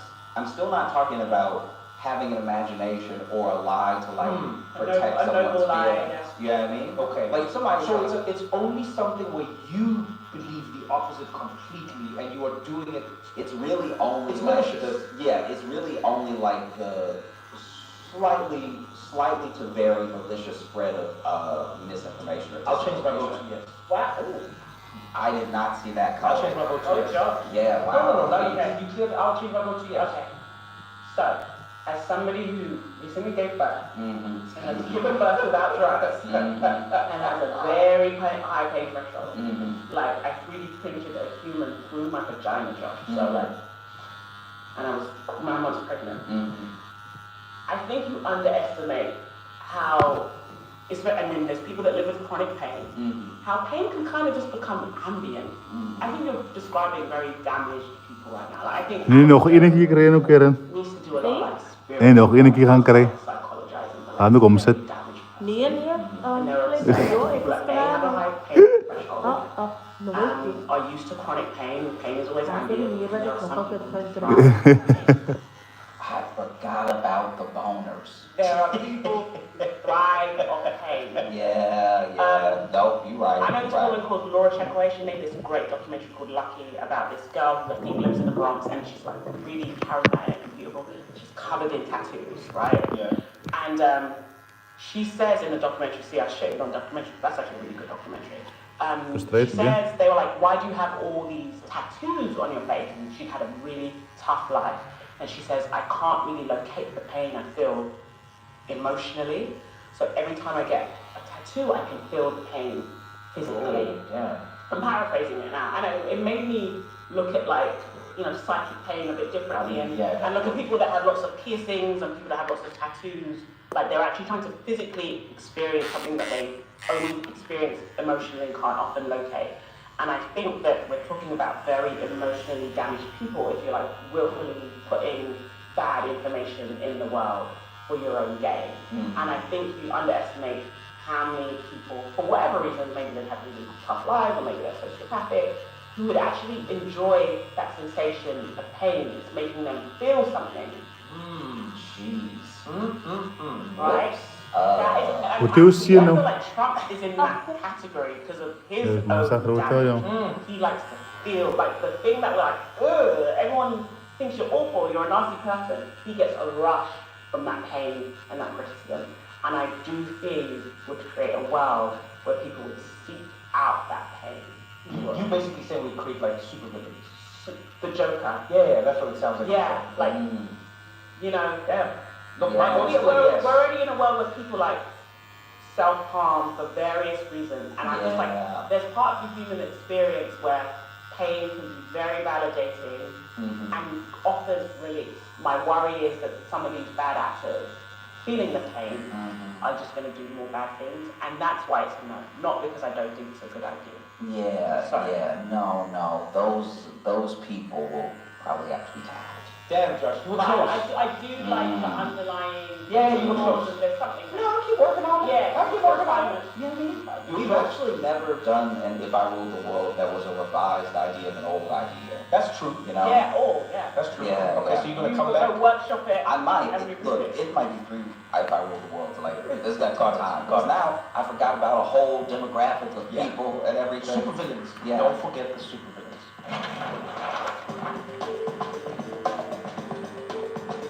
And now it's time for today's self-care toolkit segment brought to you by Amazon. Whether it's delivering medication to your door with Amazon Pharmacy or 24/7 virtual care with Amazon One Medical, thanks to Amazon, healthcare just got less painful. What's your sick day routine? Because we all have one, even if we don't admit it. There's a rhythm to it, you know? The minute your body gives up and you surrender to the couch, everything else follows. The food, the TV, the music, the mood. I mean, there's movies, obviously movies. You can't watch anything new when you're sick. That's a rule. There has to be something familiar. Something you've seen a dozen times. For me, it's something random, like The Princess Bride, Ocean's 11, or Finding Nemo. Yes. Something warm. Something where you already know how it ends, and that's the point. Because I don't know where the sickness is going, man. Oh, it's got to be music. You know, music, soft and low-key, lo-fi beats, acoustic soul, maybe a little Laura Jones, you know, if you're really leaning in. It's less about listening and more about setting the tone, the background sound for your inner drama. Maybe reading. No, that was a fake. I'm not going to read. Forget it. I always think I'll catch up on a book, but let's be honest. I stare at the ceiling or scroll through my phone at like 5% brightness, like I'm decoding ancient texts. I'm not reading a book when I'm sick. Feels like somebody's squeezing my nose into my head. I want me to concentrate on words written on a page. I'm more focused on food. Yes, food. That's the one part I take seriously. It has to be hot and comforting. Ramen or grilled cheese with tomato soup. They say the two come together to cure any ailment. Something simple that wraps you up from the inside, you know? And honestly, the best part is that one friend who always checks in. You know who that friend is, or maybe you are that friend. The, hey, I heard your voice in that meeting. Sounded like a dying person. Are you okay? Oh, that friend is like, hey, I've noticed you weren't in the group chat, laughing at all the memes. Are you still alive? Yeah. That little person, that little voice note or text that slips in to let you know that you matter. I feel like that's part of the medicine. Sick days are weirdly sacred. They're like a reset button wrapped in a hoodie. And when you get the routine just right, even being sick feels kind of memorable. Well, we hope we gave you some ideas for your self-care routine. Today's self-care toolkit segment was brought to you by Amazon. Thanks to Amazon, healthcare just got less painful.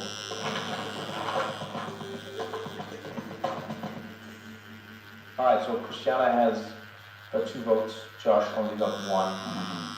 Let's see if I can get anything out of this one. So, if I ruled the world, I would make it so that every thought people are having during sex or intimacy comes out of them verbally, whether they like it or not. Man, try to get Let me finish. Let me finish. Yep. You will be making out with somebody, and like in my world, it like comes out of every. Don't worry about like, oh, but I'm kissing them. No, it might come out, it might play out of your ears. This is the world I'm creating. Yeah. Think of it as like having a little speaker on you, not visible, but you're making out with somebody, and whatever you're thinking comes out of you. I need to do the washing. That's fine. Whatever it is comes out of you. And if you're having sex with somebody, whatever you're thinking, whatever they're thinking, it comes out of them, and the other person is able to hear it while this is happening. Okay. This is the whole idea. This is the complete idea, Josh. Okay, all right. Cool. Now, I will tell you why. Yeah. Okay. I'll tell you why. So, the reason I think this would be a great idea is for a few reasons. One, because we live in a world where nobody teaches us about sex. Nobody. We go to school, we learn about different types of clouds. I know about cumulonimbus. I know about stratus. I know about different types of rivers, perennial, non-perennial. Nobody taught me about sex at school. Like nothing. They taught you about like the genitalia. That's not sex. They did not teach you about sex. I mean, there's a reason you can't like demonstrate sex to children. But you're not taught about sex. And this is the thing that Well, the best way to learn about sex is sometimes experiential. No. I think there's ways you can learn about a thing without doing it. So here's the thing I think of sometimes. We'll make these arguments, but then like go watch a cartoon. They show things like there's cartoons where they're shooting each other's heads off and getting blown up and all kinds of things. You know how many times Bugs Bunny blew off Elmer Fudd's head with a gun? But nobody said you can't show kids somebody shooting someone's head off. I mean, someone probably should have said that. Yeah, but what I'm saying is like we will say I'm saying sex is a good and natural part of life. Okay. And I'm saying in our lives no one teaches it to us. Now I'm not even saying when. You brought children in, by the way, let the record show. I said nothing about children, and then Cristiano all of a sudden threw children at me as if now I just said we don't get taught about sex. Yeah. I'm saying even when we're 21, there's no sex school. You know what I mean? When we're 18, there's no sex school. So this is the first part. No one teaches us about sex. Mm-hmm. Second, we have done a terrible job at working in and around consent. So just let's be honest, we've done a terrible job. Mm-hmm. The Me Too movement came and went, and what do we actually learn from it? Right? Almost nothing. Half of the people are like, well, this is why I'm not going to have a woman in my office. That doesn't seem like the lesson we were trying to learn. Do you get what I'm saying? Mm-hmm. But also, we didn't dive into the nuances. We didn't talk about how consent is fluid and is always moving and is sometimes verbal, sometimes non-verbal, sometimes culturally defined. It's complicated. It's difficult. That's what I'm saying in my world. Mm-hmm. When you are being intimate with somebody, every thought you are having would be loudly and clearly projected to the other person. Okay, but Trevor, why not just do the school of sex first before you have to do the thoughts? Yes. Okay, another reason for this is because I think a lot of couples out there have sex lives that diminish over time because they're not sharing what's in their mind, and they can't like tap into it. So you hear many stories of women who are not being pleasured, and they don't say it to their partner, and then like 15 years down the line, they're like, yeah, it wasn't working for me, the sex wasn't great, and you're like, this poor guy, he didn't know, he never got a chance. Well, did the school of sex help? No, but the school, remember, people fail in school all the time. That's okay, failures okay. No. People fail at sex all the time. Yeah, but in my world, it's not about the failure nor the success. It's just about the raw honesty that the thing would provide. Okay? Yeah. Think of it the other way as well. Like, there are men out there who might have like a fantasy or something they want to think about and they want to share, they can't share, and it blocks them off from their partner. Both ways it can go, by the way. Although I don't think it's gendered, I'm just saying these are examples. And so I'm saying you'd be having the sex, and to your point, you might go, I have to do the washing, I have to do the dishes, and then your husband could say to you, baby, you don't worry about the dishes right now. I got you, baby. You don't need to worry about those dishes. Okay. Okay? I've got a couple of things. You can ask as many questions Okay, as you like. so there's this guy I follow on TikTok. I forget his name. I think you should have him on the show. Yeah. He's a PhD. He's a professor who studies like boyhood and manhood. And one of the studies they did was about what men think about during sex. Okay. And they got these men to speak to, I don't know how they conduct this experiment. But probably all lies, but carry on. No, and it was very revealing. Men said they think about other men in the sense they think about what they're going to tell their friends about Men their sexual speakers of lies. experience. Who are these guys? Anyway, he goes through all these things. See, this is what I don't like about these guys. These are lies. Sorry, carry on. These are lies. Look, now he's become anti-intellectual. No, these are lies. Okay, They're just going to say like, these are... Josh, okay, Josh.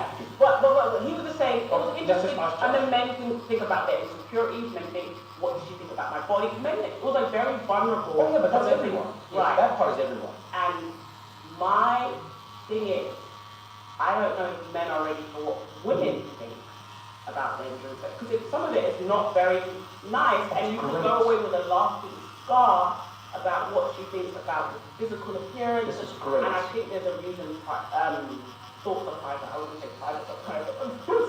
No, but these privates are thoughts that are going to not be private. Here's a counter argument to what you're saying, and I'm with you completely. Remember, in my world, you will not know the before. Remember, these are the rules of if I rule the world. The people are not going to now, it's not a new thing for them. I'm just saying for all of us that switch it tomorrow, we will not remember what it was. Okay? So, everyone will be experiencing this. At some point, you will become immunized to it. No, I think people just want to have sex. You think you can stop people from having sex? I think this could stop people from having sex. People, you know that in refugee camps, people have sex. I'm with you. I'm just letting you know now. Yeah, but those thoughts are pretty quiet.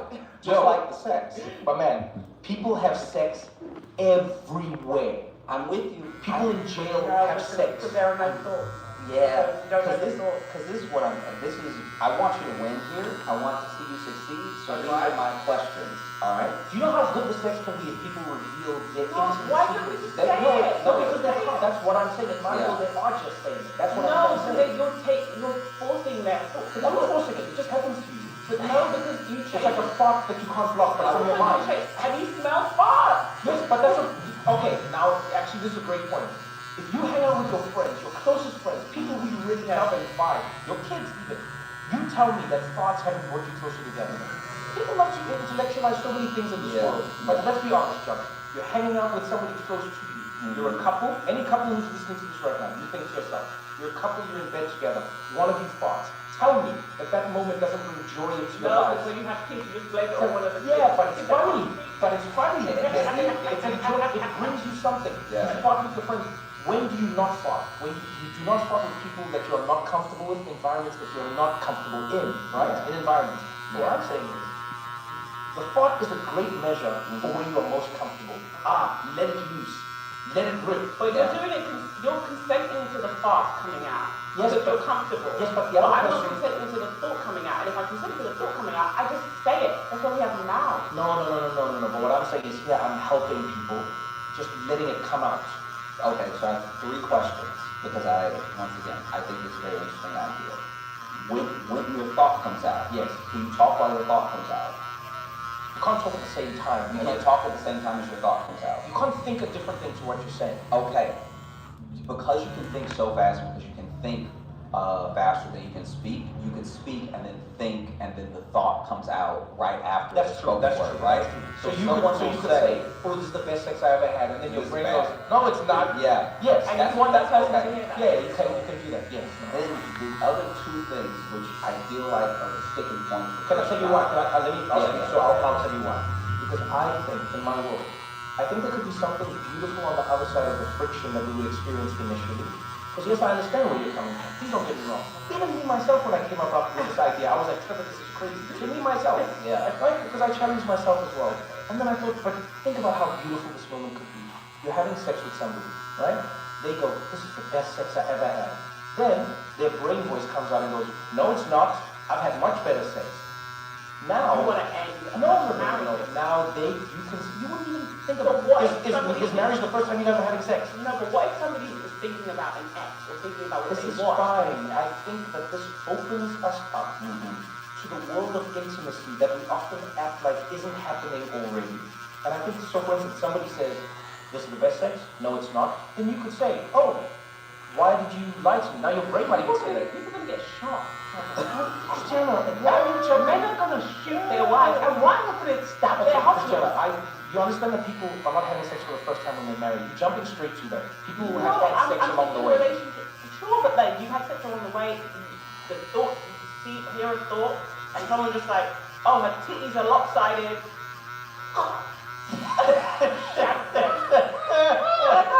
I think you just, I love why the intention behind it. Like I'm not hating on them, for it. You want like this radical transparency and honesty and freedom and liberation. Yeah, just and it could be fun. It could be fun and It's very interesting. emotional and. But I'm saying that will happen only because now we're in it. Remember, we'll become a little more robust as people. This is like how we are. This is just how we are. Don't go anywhere because we got more What Now after this.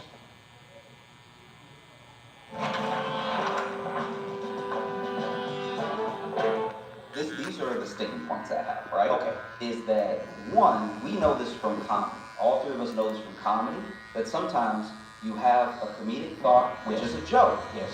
And people will see you perform the joke in a place that's also a setting for jokes. Yes. And they'll still be like, they meant it.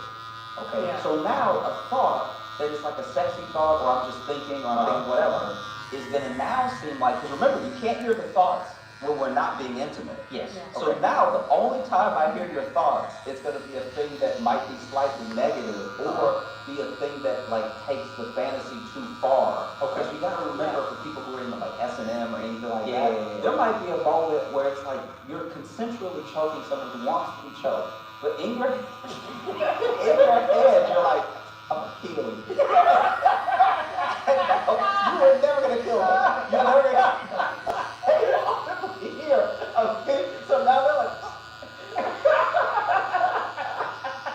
No, but then they would say in their brain, please don't kill me. Yeah. When they stop thinking, they would be like, you're gonna kill me, and then your brain would go like, no, I'm not gonna kill you. No, we're playing it. We're playing. We're just Okay, playing. but now you've distracted from the thing that they were enjoying, which was the like little rough, choking thing.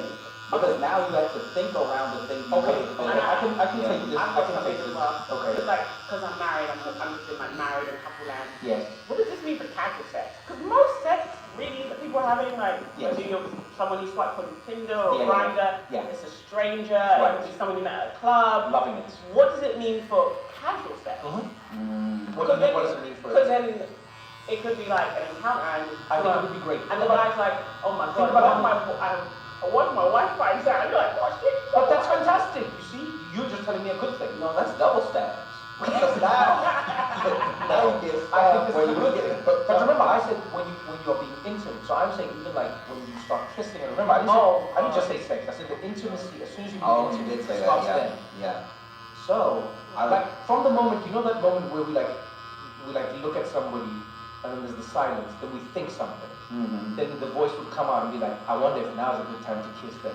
Isn't there like an app that we could, I think there's just something that's in between. I think I like the school of sex thing that you were talking about that we don't have. Yes. I think there's lots of steps we can get to before this kind of Black Mirror world where people know sex. Because you got to Thoughts before you remember, kiss. this is the only other thing that I have. But I'm not saying it's a terrible, it just feels like the most extreme version of I this mean, problem we're trying to solve. It does feel like radical honesty, but I think that there's a world where, because you and I, Trevor, are both men, and we understand what men are like. Yes. I had to sit down a couple of my friends who did not believe me when I told them there were plenty of men in this world who will act flamboyant, they'll even act gay to like get in with you, and now that they're your gay best friend and y'all touch or y'all play or whatever, now you're like, oh, I never thought about you this way, and I've never been with a woman, but all lies. All lies. Again. But literally that much of a long game, and I worry that you will create Jedis of men who know their thoughts are gonna be heard. So they're like, because you gotta remember, You a lot think of dudes people are will be trying able to control their thoughts to that point? 100%. Because this is the thing. They know when it's going to be turned on, so they know how they have to think for it. Then they know when it's going off, so then they can be like, whew, okay, right? Right after she leaves. I'm saying already in this analogy, Yes. a lot of guys during sex are trying not to end sex. They're fighting to keep the sex going. Yes. So a lot of what you'll hear are baseball statistics. A lot of it'll just be like the great Bamboni. Like, and so now she's like, why is he just doing numbers in his head? But I think you are doing what I did when I first heard about Airbnb and Uber. Mm-hmm. The first time I heard about Airbnb, I was like, this is never going to work. Mm-hmm. I remember hearing about it as a concept. They said there's this app, people stay at strangers' houses. I was like, this will never work. Nobody is going to allow a stranger to come into their home and live there. Sometimes stay with them, that will never happen. Nobody trusts each other. Uber, I remember being like, this is the craziest idea I've ever heard. You're telling me people are going to drive their own car to pick you up, and they don't know you, and they're not a professional driver, they're just a random driver? I was like, I don't know. And yet look, we get into Ubers with strangers all the time. We go live at Airbnbs all the time. And yes, there's the occasional friction. I'm not saying it's perfect. But for the most part, Cold and flu season's catching up to you. Shorten your recovery time with new Venom all-in-one syrup. Woody Happy favorites now available as limited edition slabs. You get the best of both worlds. scrolling for hours to find product inspiration. Why not do it in seconds with AI? This is a tool called Oxio. It's the world's first AI sourcing engine and an end-to-end e-commerce platform. Type in your business idea and search. Voila! It provides not only text assistance, but also the associated suppliers and sources of those goods. Try Axio today.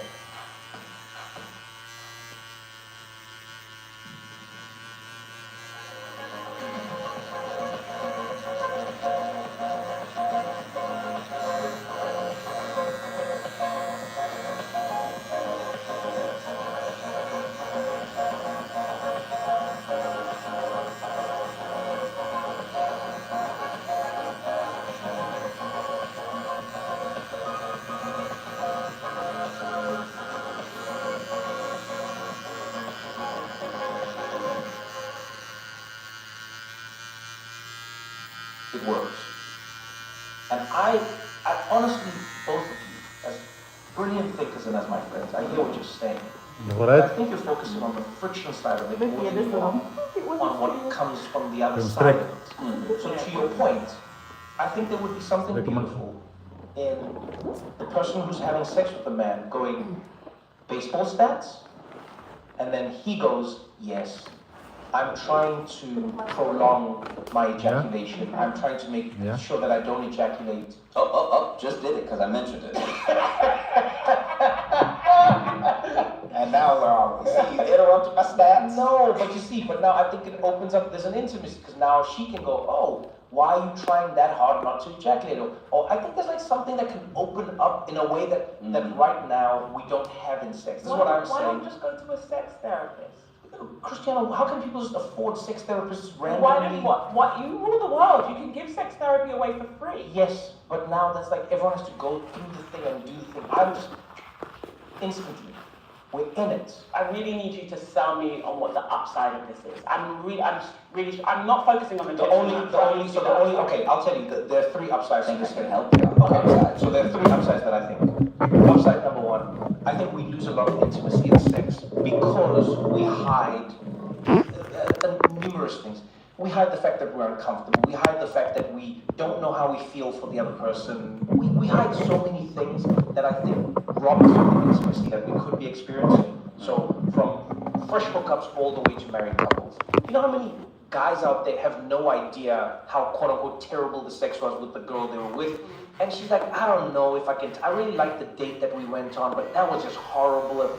And this person doesn't know. They're a nice person, and then maybe they become less of a nice person because they're like, why don't I get second hookups? Or we go on dates and they like me, but this happens, right? And then also for a woman, it's like, imagine what it's like to be you in a world where you're not getting great sex because you want to hurt the person's feet, but now it's not you. The thing is just happening to her. So the first thing I'm saying is, I think it would open up a lot of intimacy channels. These are the upsides. I understand the downsides.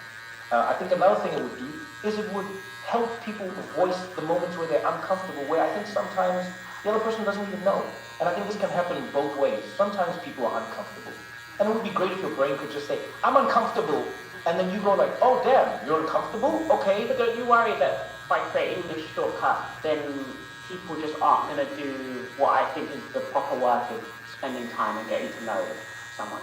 And whether it's your casual hookup or whether it's like people been together for a long time, if you know their thoughts are just going to be downloaded, you're like, I'm not going to ask my wife about her day. I just know during sex I'm going to hear about, oh, that bitch in the office was talking about No, but that depends on what people think about during sex. I think we should give people some credit. Some people are able to really focus on this sex. You can't focus, we're on our phones all the time. No, I think there's a lot of times when people are having sex going, this feels amazing. I love this person so much. I'm so lucky. What an amazing experience. I don't want to, whatever it might be.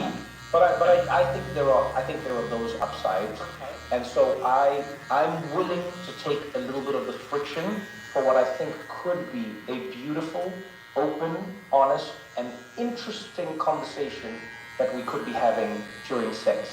This is the thing I was going to say that might help you. Who knows?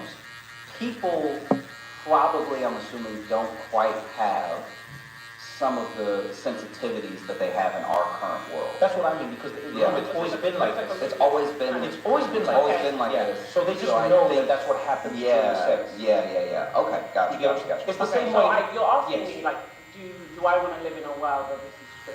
That's what I mean. Because think of it this way. Thank you, Josh, actually, because think of how crazy our current sex is. Imagine if we lived in an alternate universe and I had pitched this to you and I said, if I ruled the world, I would make it so that whenever people orgasm, their face goes like this, and then they go like, I don't think either of you would say yes to that. Sure. You would go, you might even say, why would anyone have sex? Yeah. If you're going to end it with, why would anyone have sex? So, I thank you, Josh, because that is exactly what I'm saying. Yes, to us, it is weird now because we think tomorrow it will be that, but for the people of this world that I rule, it will be like that. There was no other way. And so I think their journey will come with different frictions, but I think a more holistic, honest, and intimate experience. Okay. I think I might be out of questions, but I guess my other thing is that not to lean heavily on the friction forever, but I guess there are things of like, even if we're having a coffee together and you just keep checking your phone, you're giving me the impression you want to be somewhere else and you want to do something else. Yes. So then when I'm like, hey, are you late? Do you need to go? Whatever. And you're like, no, I'm fine. But then you do keep doing this. Yes. That, for me, I think you'll have a hard time while sex will become more honest and more like understanding of what the experience was for both people. I wonder if you would not actually slightly increase the amount of bad sex because of just how the brain works. Even in your alternate universe where people know this is going to happen, there's still a level of like, sex is already the most intimate thing you can do with a person. So if they are clearly thinking about someone else or don't want to be there while consenting in a way. Like, don't I have something. Because, you know, I think in this world we haven't considered sex workers. And if you're a sex worker and it's your occupation, sometimes you're at your job and you're not enjoying your job. I'm thinking about sex work. Yeah, because if you went to a restaurant and then they're taking your order, but they're also like, dumbass forehead. Like that would be like, oh, I don't even know if I want to be here anymore. And I just feel like for people that do sex work in the universe, because there's going to be sex work, prostitution is the oldest job in the world. There's no multiverse where you don't have it. I feel like if you're a sex worker and you know that every client is going to have insight into what you're thinking, it makes the job harder, and they're working hard enough to do it. Okay. I'm ready for my vote. Okay, so I'm actually going to vote yes, right? I'm voting yes because I do think there are a lot of people who don't deserve to be having sex. And this will ruin them. Oh, man. We just got dark Josh. We really got dark Josh today. This will take them down, right? Like I said before about us being men and us like knowing what other men are like.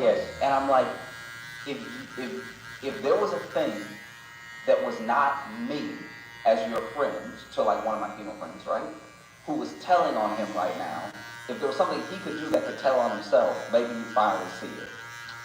Actually, that's a good point. And I think that only in a world like this will that happen. And so I would say, I do consider the sex work part of what you're talking about, because then sex workers would have to become Jedi experts at like. But nobody can in my world. They can't do the Jedi thing? It's what's in your mind. It's what's really in your mind. Ooh, okay. Well then, it's worth the takedown of terrible people.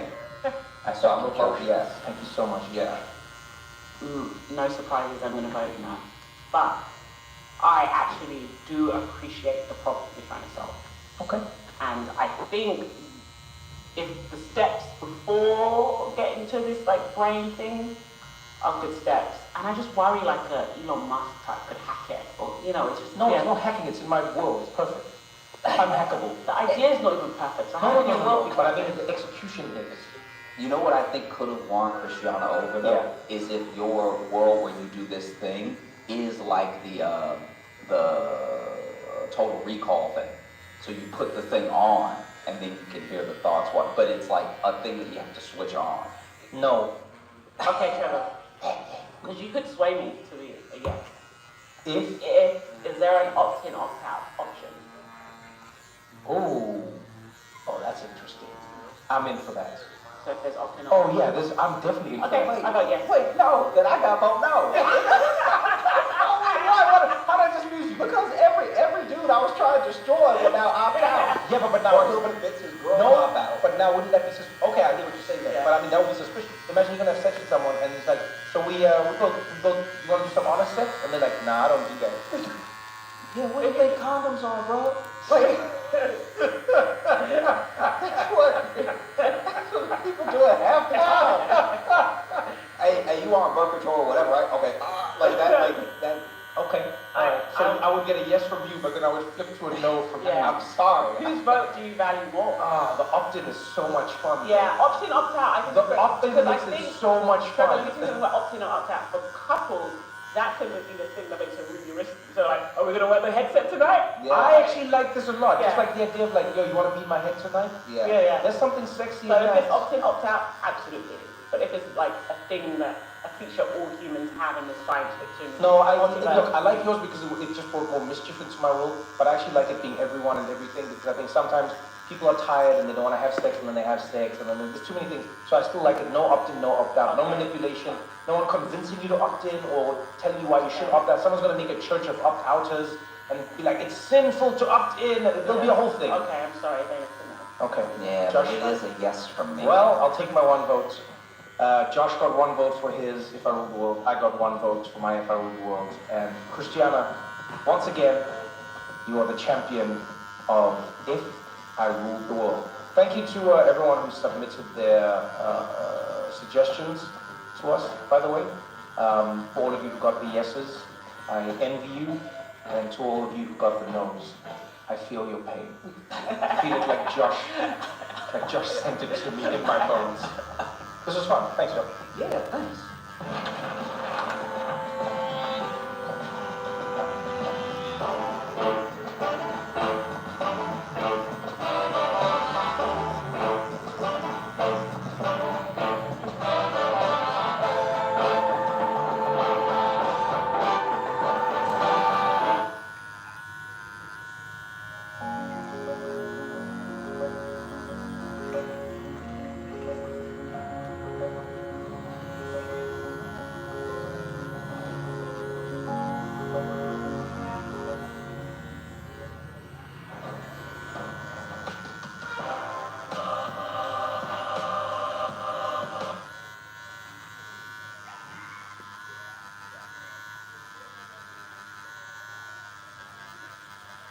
We've created a world where the barrier to entry for some of the things that we've agreed on as some of the most harmful to younger kids, the barrier to entry is zero. It's literally, you click a button that says, I am 18 or older. And I remember the first time I saw that button when I wasn't 18, it was on a computer game called Leisure Suit Larry. I don't know if you've ever heard of this game. So it was a story of this man, Leisure Suit Larry, whose only goal was to have sex. That's what he was trying to do. And you get points for the number of And times. you played this game. I remember the first one, you were just at a bar, and you would type on the computer like, open door, knock on door, and the bouncer would be like, what's the code? And you're like, what is the code? But like, when I think about like this world, I think about the option is like, in the game, it would say to you at the beginning, are you 18 or older? And I said no. I was honest, I was like, no. And the game was like, you're not old enough to play. And I remember being like, ah. And then I booted it again. And then I went, I am 18. And it was like, welcome to the game. Something is happening to our kids. Anxiety, depression, and loneliness are on the rise.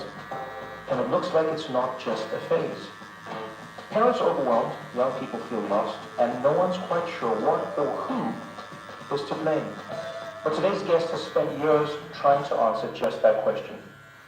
Jonathan Haidt is a leading social psychologist, a professor at NYU, and the author of The Anxious Generation, a book that's sparking urgent conversations around the world today. In this episode, we unpack what's going wrong and what we might still be able to do to get it right.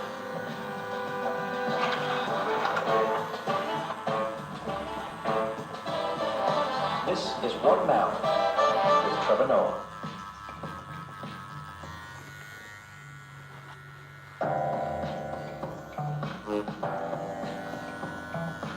So, when you wrote Anxious Generation, did you think you were tapping into arguably like one of the most, what would you call it? The most pertinent moments of this generation?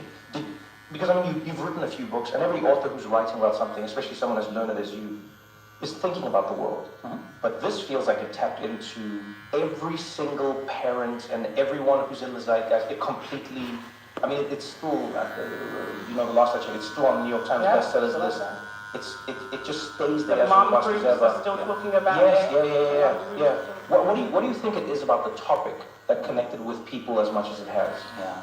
Well, what I discovered once the book came out and the report came out was that there is a desperation among mothers in particular that all over the world, family life has turned into a fight over screen time. Everyone hates it. You didn't ask for it. It wasn't like this in 2010. I mean, of course, there are always arguments over TV.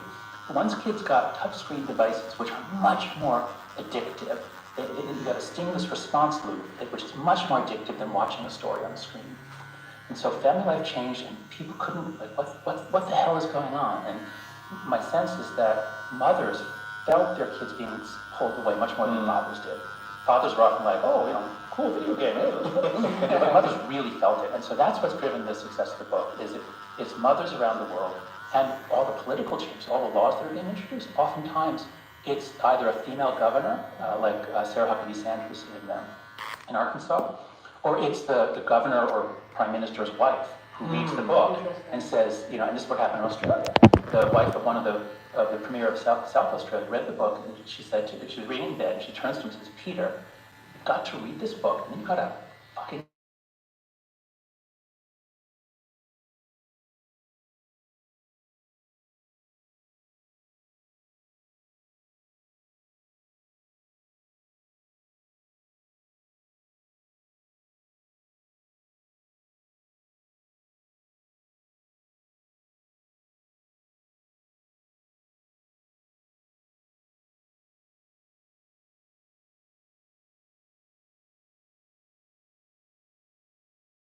get really afraid of these things that maybe aren't things we should necessarily be that scared about.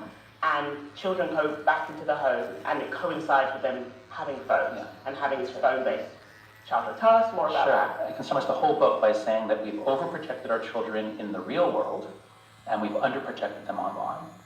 Another way to say it is the book is a tragedy in 2 acts. Act 1, we lose the play-based childhood, and this really kicks in the 1990s. So older millennials, people who grew up in the 70s and 80s, there was a huge crime wave at that time, in America at least. But all kids played outside. It was just, you just go outside and play. And then it's the 90s, which is actually when crime is dropping, life is getting safer, drunk driving is going down.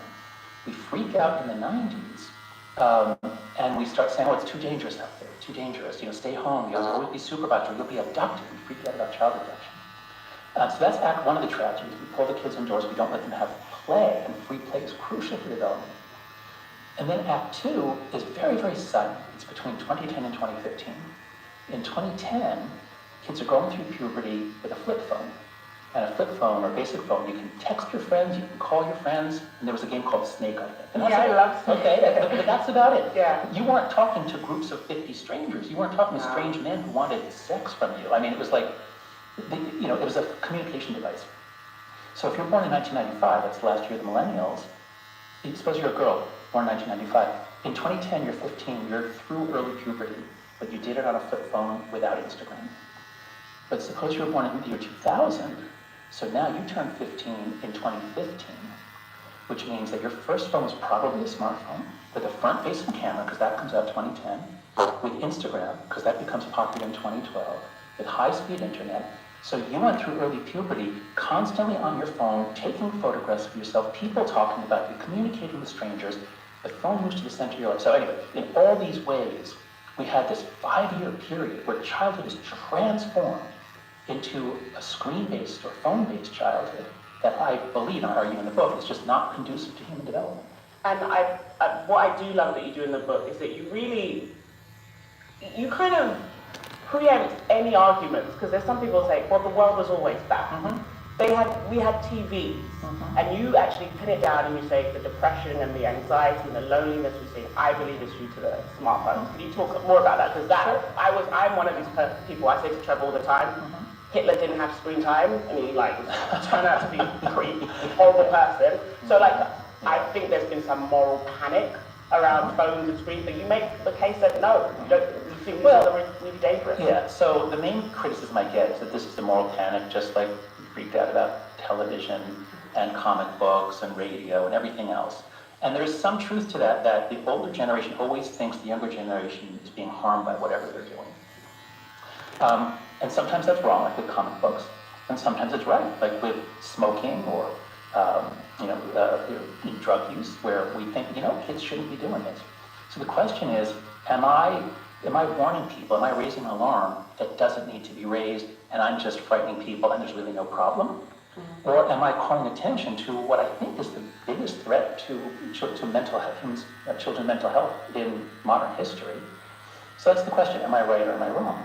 And some people say, oh, correlation doesn't equal causation. The fact that mental illness rates all go up around 2012, 2013, it could be because of school shootings, they say, because we had this horrible school shooting, 2012, the Newtown massacre, and after that our kids had these lockdown drills. Okay, so 2012, that does fit the timing. But then why did girls in Australia, New Zealand, Scandinavia, across Europe, why did they start cutting themselves in 2012, 2013? Why did they start checking into psychiatric emergency wards? And so the fact that it happens all over the developed world, we don't have the data from the developing world, but all over the developed world, these rates go up, and they were pretty stable for the years before. I don't know another explanation for that. Let's talk a little bit about the two different worlds, because to Christiana's point, I actually love that you broke them down. On the play side, Christiana will say, I don't have any kids, but I'm vehemently against the way I see kids living now. And one of the big ones for me was just like when I moved to New York. I don't know why. I've been so like, I'll be at like playgrounds. No, I won't like at the playground. Let me not say it that way.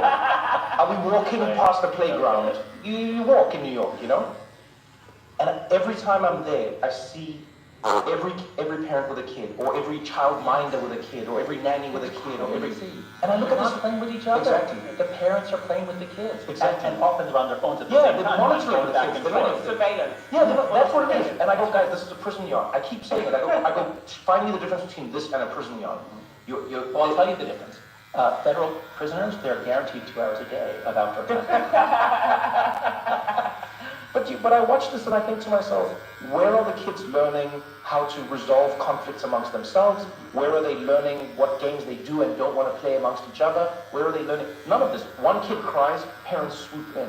One kid falls, parents swoop in. Kids argue with each other, parents swoop in. Like it's the dogs at the dog park have more freedom than the children do at a children's park. And the thing is actually wrestle and bite each other. It really is interesting. And I see this, and the parents would say to me, oh, but you don't know what it's like to have a kid. And I go, yeah, but I remember being a kid. That's right. And those parents were kids. All of those parents had free-range childhoods. Yes. All of them got to play outside. And the most exciting, I always do this with older audiences. Think of the most exciting things in childhood. Call into your mind. Remember what it was like to be a kid. Were your parents there? Were you watching the screen?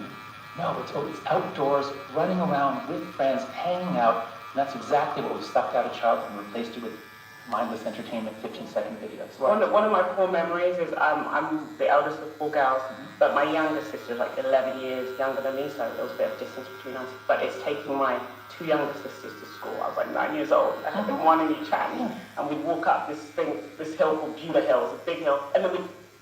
What color comes to mind when you see it? Red, right? The color of love. I'm gold, divine.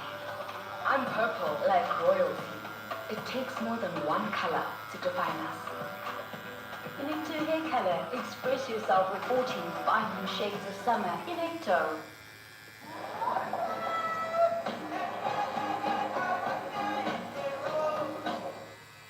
Shield yourself from allergy triggers with Allergy Fine, your way to keep allergies away.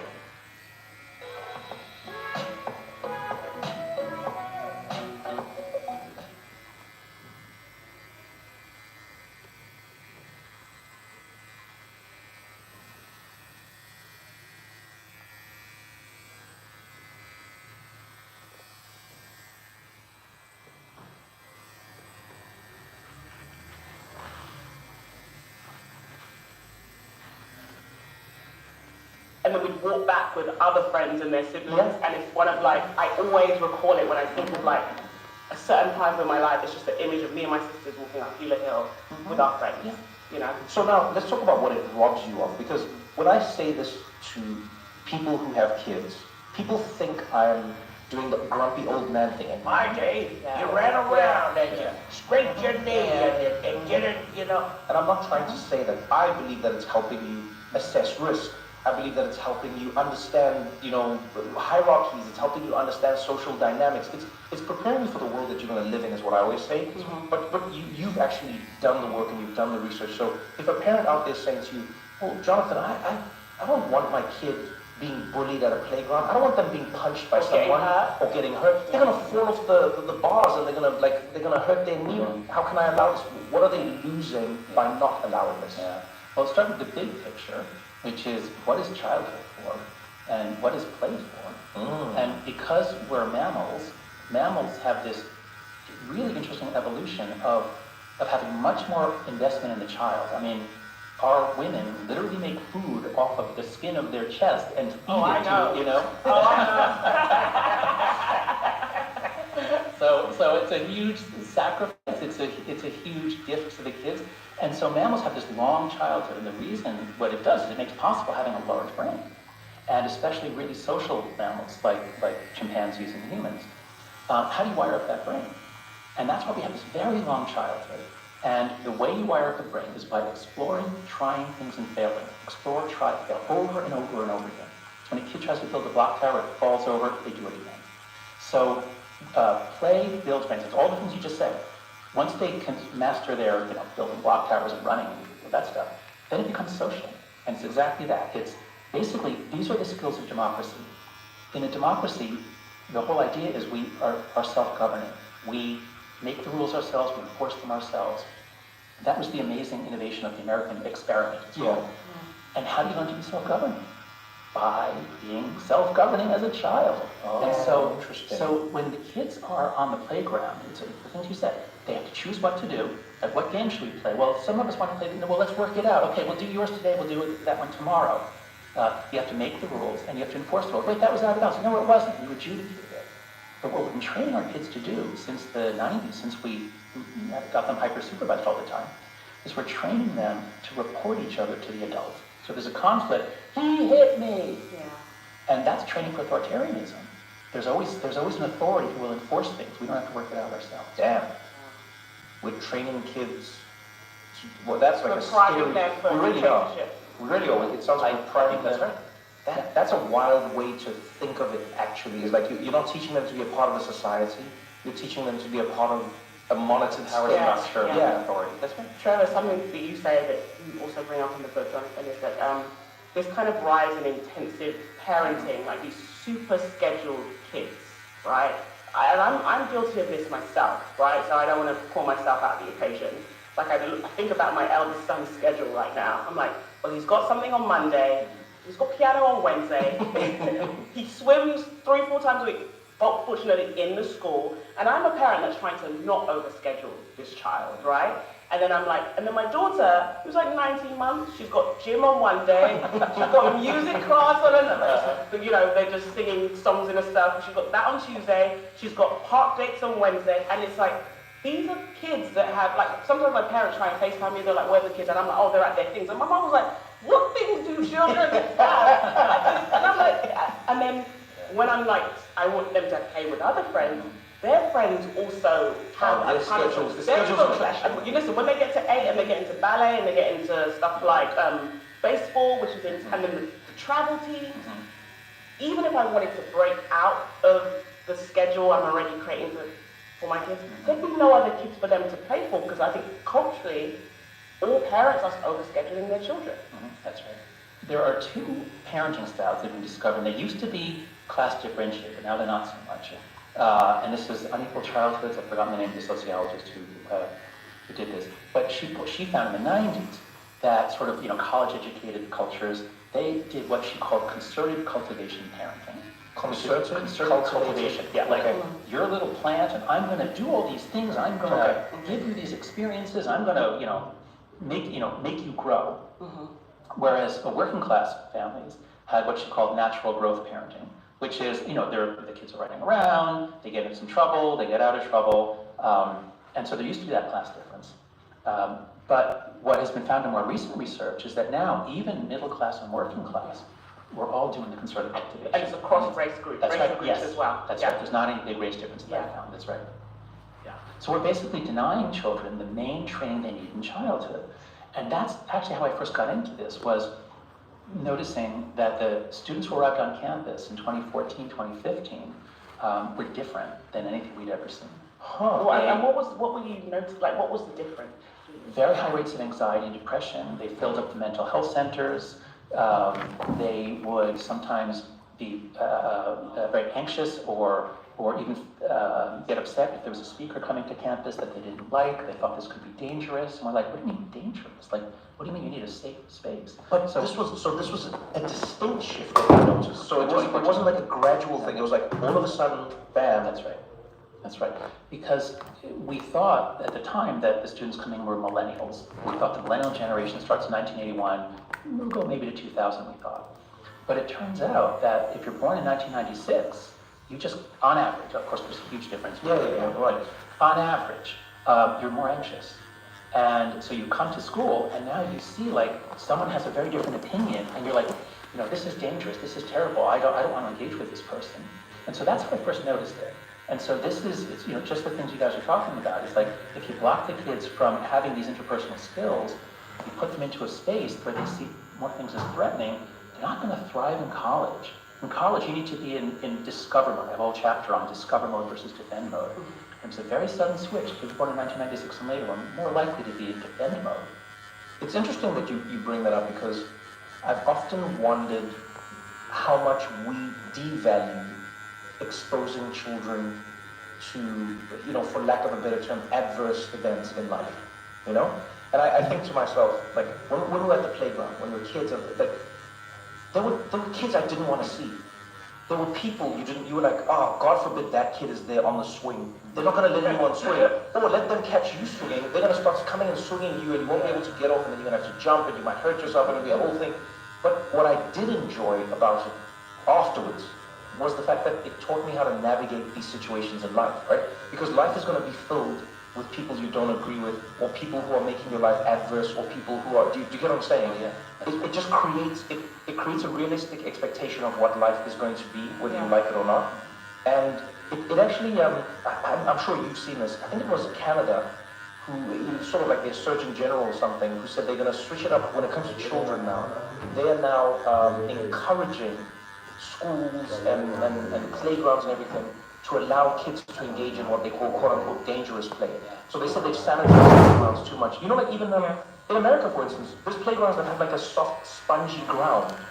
A lot of them have that soft. Do you know they found that that's not good for kids? Oh yeah, you know, I mean the crunchy pipeline. Yeah, so it's like it's terrible for kids. Yeah, they said because it's like falling is something that you need to learn. You need to understand the consequences of falling. Yeah, exactly. And it also, this is the part I didn't realize. I knew, I would have thought intuitively, oh yeah, it's good for a kid to fall and know that falling can hurt them. But what I didn't know was it encourages them to take risks and to think of what risk means. Exactly. Also, learn how to fall well, which is something yeah. My son should do. Like, right. Brace yourself. Yeah. So Canada was able to do this because they have a wonderful researcher professor at the University of British Columbia named Mariana Personi. And I talk about her work in chapter 3 of The Anxious Generation. And she's been pushing this for a long time, that kids need risky play. Risk is a feature, not a bug, of childhood. And as she says, playgrounds should be as safe as necessary, not as safe as possible. Whereas in America, in part because we have so many lawyers, everyone's afraid of being sued. And so playground guidelines will say things like, there must not be exposed roots of a tree near the playground. Oh, wow. Because the kids might trip. Which of course teaches them to expect no obstacles. Everything should be clear and easy and safe. And then you go out into the world and it's full of obstacles. And so that's part of the reason we think why the kids began to freak out. Those who were born in 1995, they weren't prepared for life.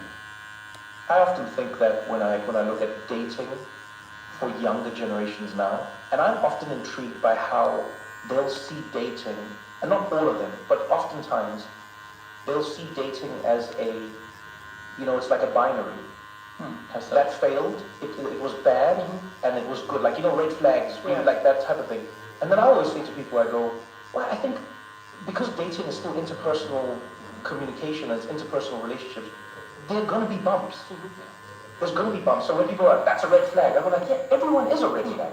There are no red flags. Do you know what I'm saying? But the red flag does not mean that you shouldn't be doing the thing. It just means that this is something that you might need to be aware of. It's the roots. And I love that you said that, because it's like, do we want kids to live in a world where there are no roots, which isn't going to be the world? Or do we want to prepare them for a world where there may be roots, and so they learn what tripping means, they learn what falling means, and they learn what getting back up means? That's right. And this is the dilemma that we're in as parents, because we love our children, we see something bad happening to them, we see kids picking on them or excluding them, we want to swoop in. And it used to be, when we were out away from our home, they couldn't swoop in because they weren't there. But now either they're there, or we're all connected by text, or they're tracking us. And so a question I would ask is for everybody to think about. I'll talk, okay, you've got 3 young kids. What is the ideal number of times that you want each of your children to be excluded socially by the time they reach 18? Is it 0? Do you hope that they're never excluded from anything and suffer the pain of exclusion? Or would you like it to happen, several times a month? Or I mean, it depends who's excluding them, honestly. There's some people I don't want my kids around. It's like, if people don't want to hang with you because you don't want to do the things that they're doing that are perhaps not very good, I'd be like, oh, I'm doing a good job. You should probably it's a good lesson. If there's consequences of maybe somebody hitting or being mean, I would want that to be an occurrence. Do you know what I mean? But I wouldn't want it to happen all the time. One of my kids was struggling with making friends, and I remember it really. They were into parallel play for a longer time than should be. They were struggling with cooperative play. Okay. When I'd go and pick them up, and the teacher would say, "Oh, they played alone today." It really would hurt. Like my ego, but I was like, "I don't want to play alone." Wait, how old were they? At the time, they just turned 3, and so like the thought of my kids being alone does scare me a bit. So of course it scares. So when you say how many times you want them to be excluded, not so much that it would give them a complex, but enough that they would know that, oh, you have a responsibility to other people. That's right. So the principle of inoculation is really powerful here. We all understand the immune system now, especially since COVID, that if you're exposed to a little bit of something, your body then develops antibodies to it. It learns how to defend against it. And so this is called anti-fragility. There's a couple of words for it. Anti-fragility. If we think our kids are fragile, then we're going to protect them. We don't want them excluded. It'll hurt. It might traumatize them.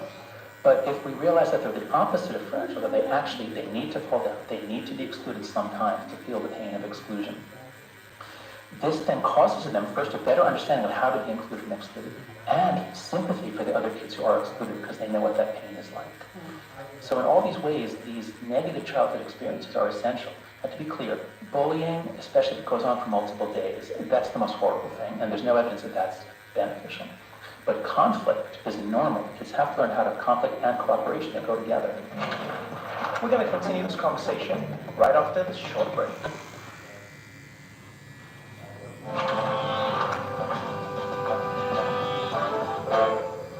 Something I want to ask, and this is maybe a controversial question, but like, me and my sisters when we were kids, we used to fight. Like, I have 2 sisters. We would pull hair, scrap, punch. Oh my God, they used to call us the jungle girls. Yeah, I hope these weren't white people. No, fortunately, no, it was my uncle and auntie. Yeah, because otherwise they're like, oh man, and we would have these like, well, you took my top. Now that doesn't happen, right? And I think about this like role of violence among children now. If a child hits another child, you can be suspended, you can be excluded, and you're on the track to occupational and behavioral therapy, which is a very normal primal response. What do you think about like the role of violence and now that like the absence of even like pushing and pulling and things that kids just used to do to learn limits? Yeah. Is there something you think is good that we've lost it completely? Well, or do you think it still has a Well, place? you describe it as violence. I'm not going to say that, there's an opportunity to be violent. I would never say that. But we're mammals. We love rough and tumble play. When I was a kid, one of the main, what do you want to do? Should we play this? You want to wrestle? Sure, let's wrestle. And we just go at it and we try to pin each other.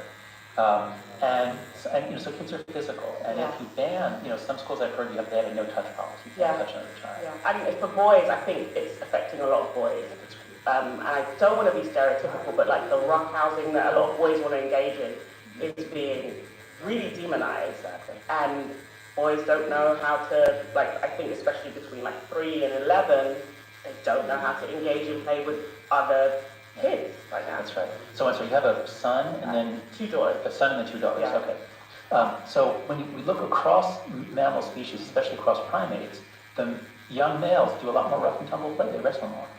That's just it's a biological difference. It's an effect that prenatal testosterone has on the brain. And what we've done in our schools is, in the 1980s, we freaked out about how American test scores were behind those of some other nations. There was a report, Nation at Risk. Oh, we need to get rid of most of, recess and art and summer vacation. Let's, lengthen the school year, give them more math, more science. And this was especially bad for boys. And this is when boys begin to drop out. Yeah. Boys don't do well just sitting and listening. They're more physical. They're more subject to ADHD, for one thing.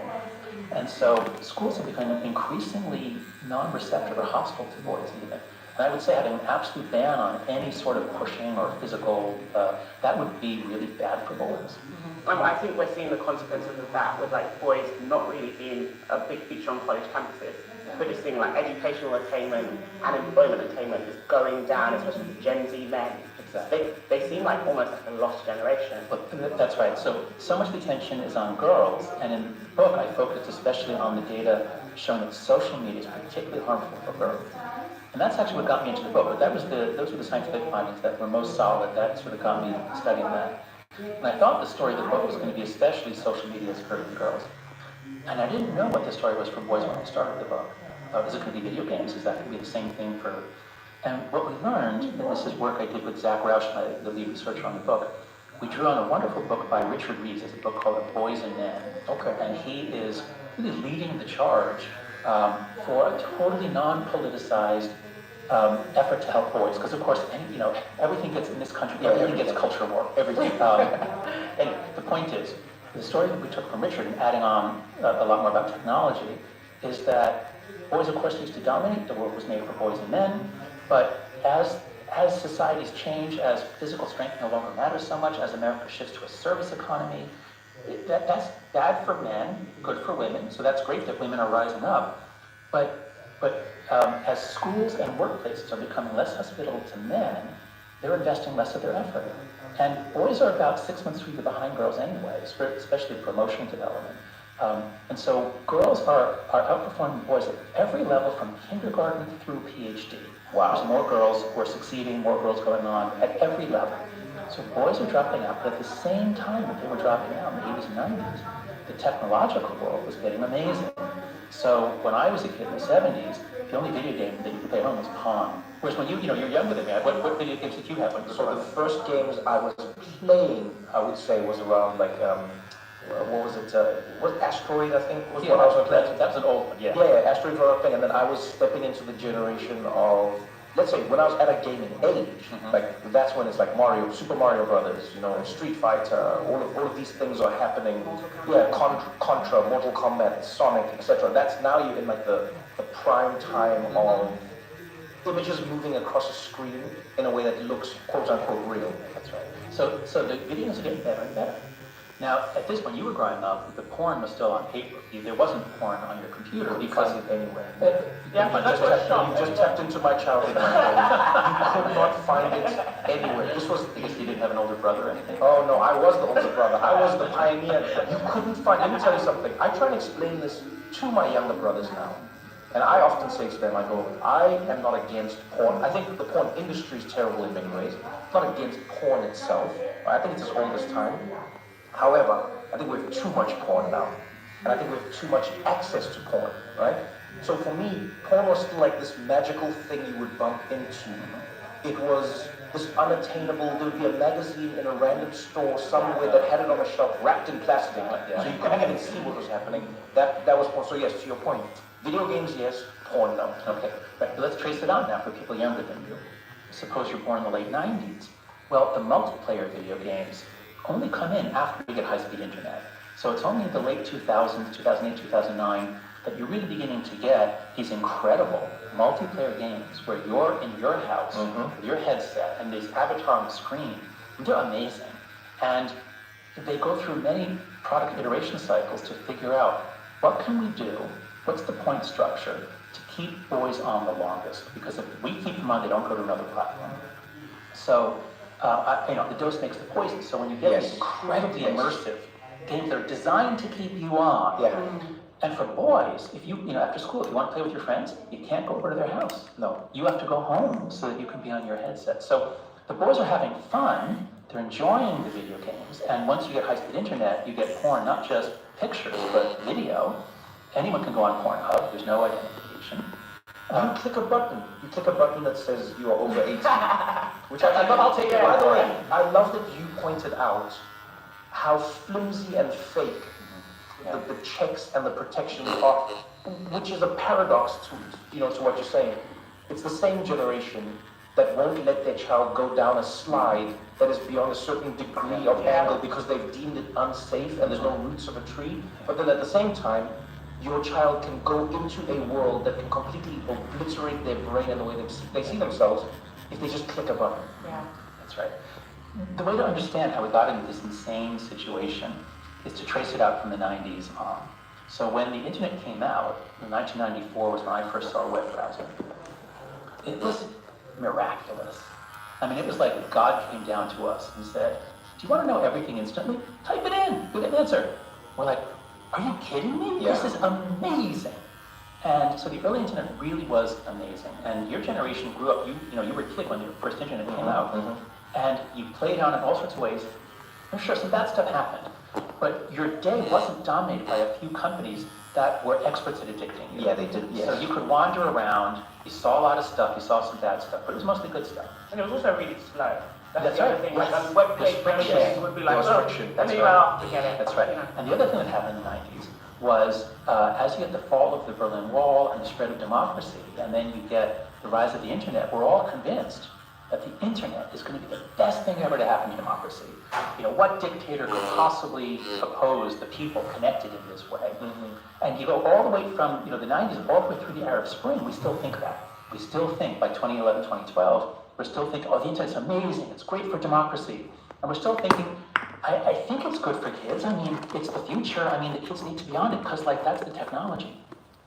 So as late as 2012, 2013, we're still all techno-optimists. And so, we kind of know that our kids, all you have to do is click a button and you can be talking to strange men. There was this, did you ever see Omegle? There was a site, it was like, their motto was, talk to strangers. Oh, wow. Yeah. And a lot of them were naked men masturbating and trying to find kids to talk to masturbate. And so a lot of, 11, 12-year-old girls remember these experiences. Yeah. And the fact that we're so careful about letting our kids to a place where maybe some man will molest them, like Boy Scouts or anything else, we're so afraid, or the playground. The child molesters are not at the playground. That's too dangerous. They're all on Instagram. They're all on Snapchat. That's where you can use a fake name, find kids, get them to send you a photograph. And once they send you a photograph, you've got them. You can now extort them. So terrible things are happening to our kids online. And I think it's finally coming to us. The internet is actually overall a pretty risky place. We let adults do what they want and take their risks. But my God, how the hell are these companies able to get to my kids and your kids without our knowledge or consent? We need to have some age gating on the internet, or we can't just let Recent kids een keer een keer. I just want to go back to the boys piece because I feel Mailtjes very is klaar en het invested. is groter op One, dit I ding. have a son, and two, I have two daughters. So and wanneer this hij affects komt? the husband market. Maar dat weet 20-something years from now. Yes. Right? No, it does. Like, Check hem voor in het speel. just being true, and I'm like, Mogelijk, you know. Yeah. So No, it's it's just, going to be a seller's market for the boys that are functional. I don't know what's going to happen. What did that pornography exposure and the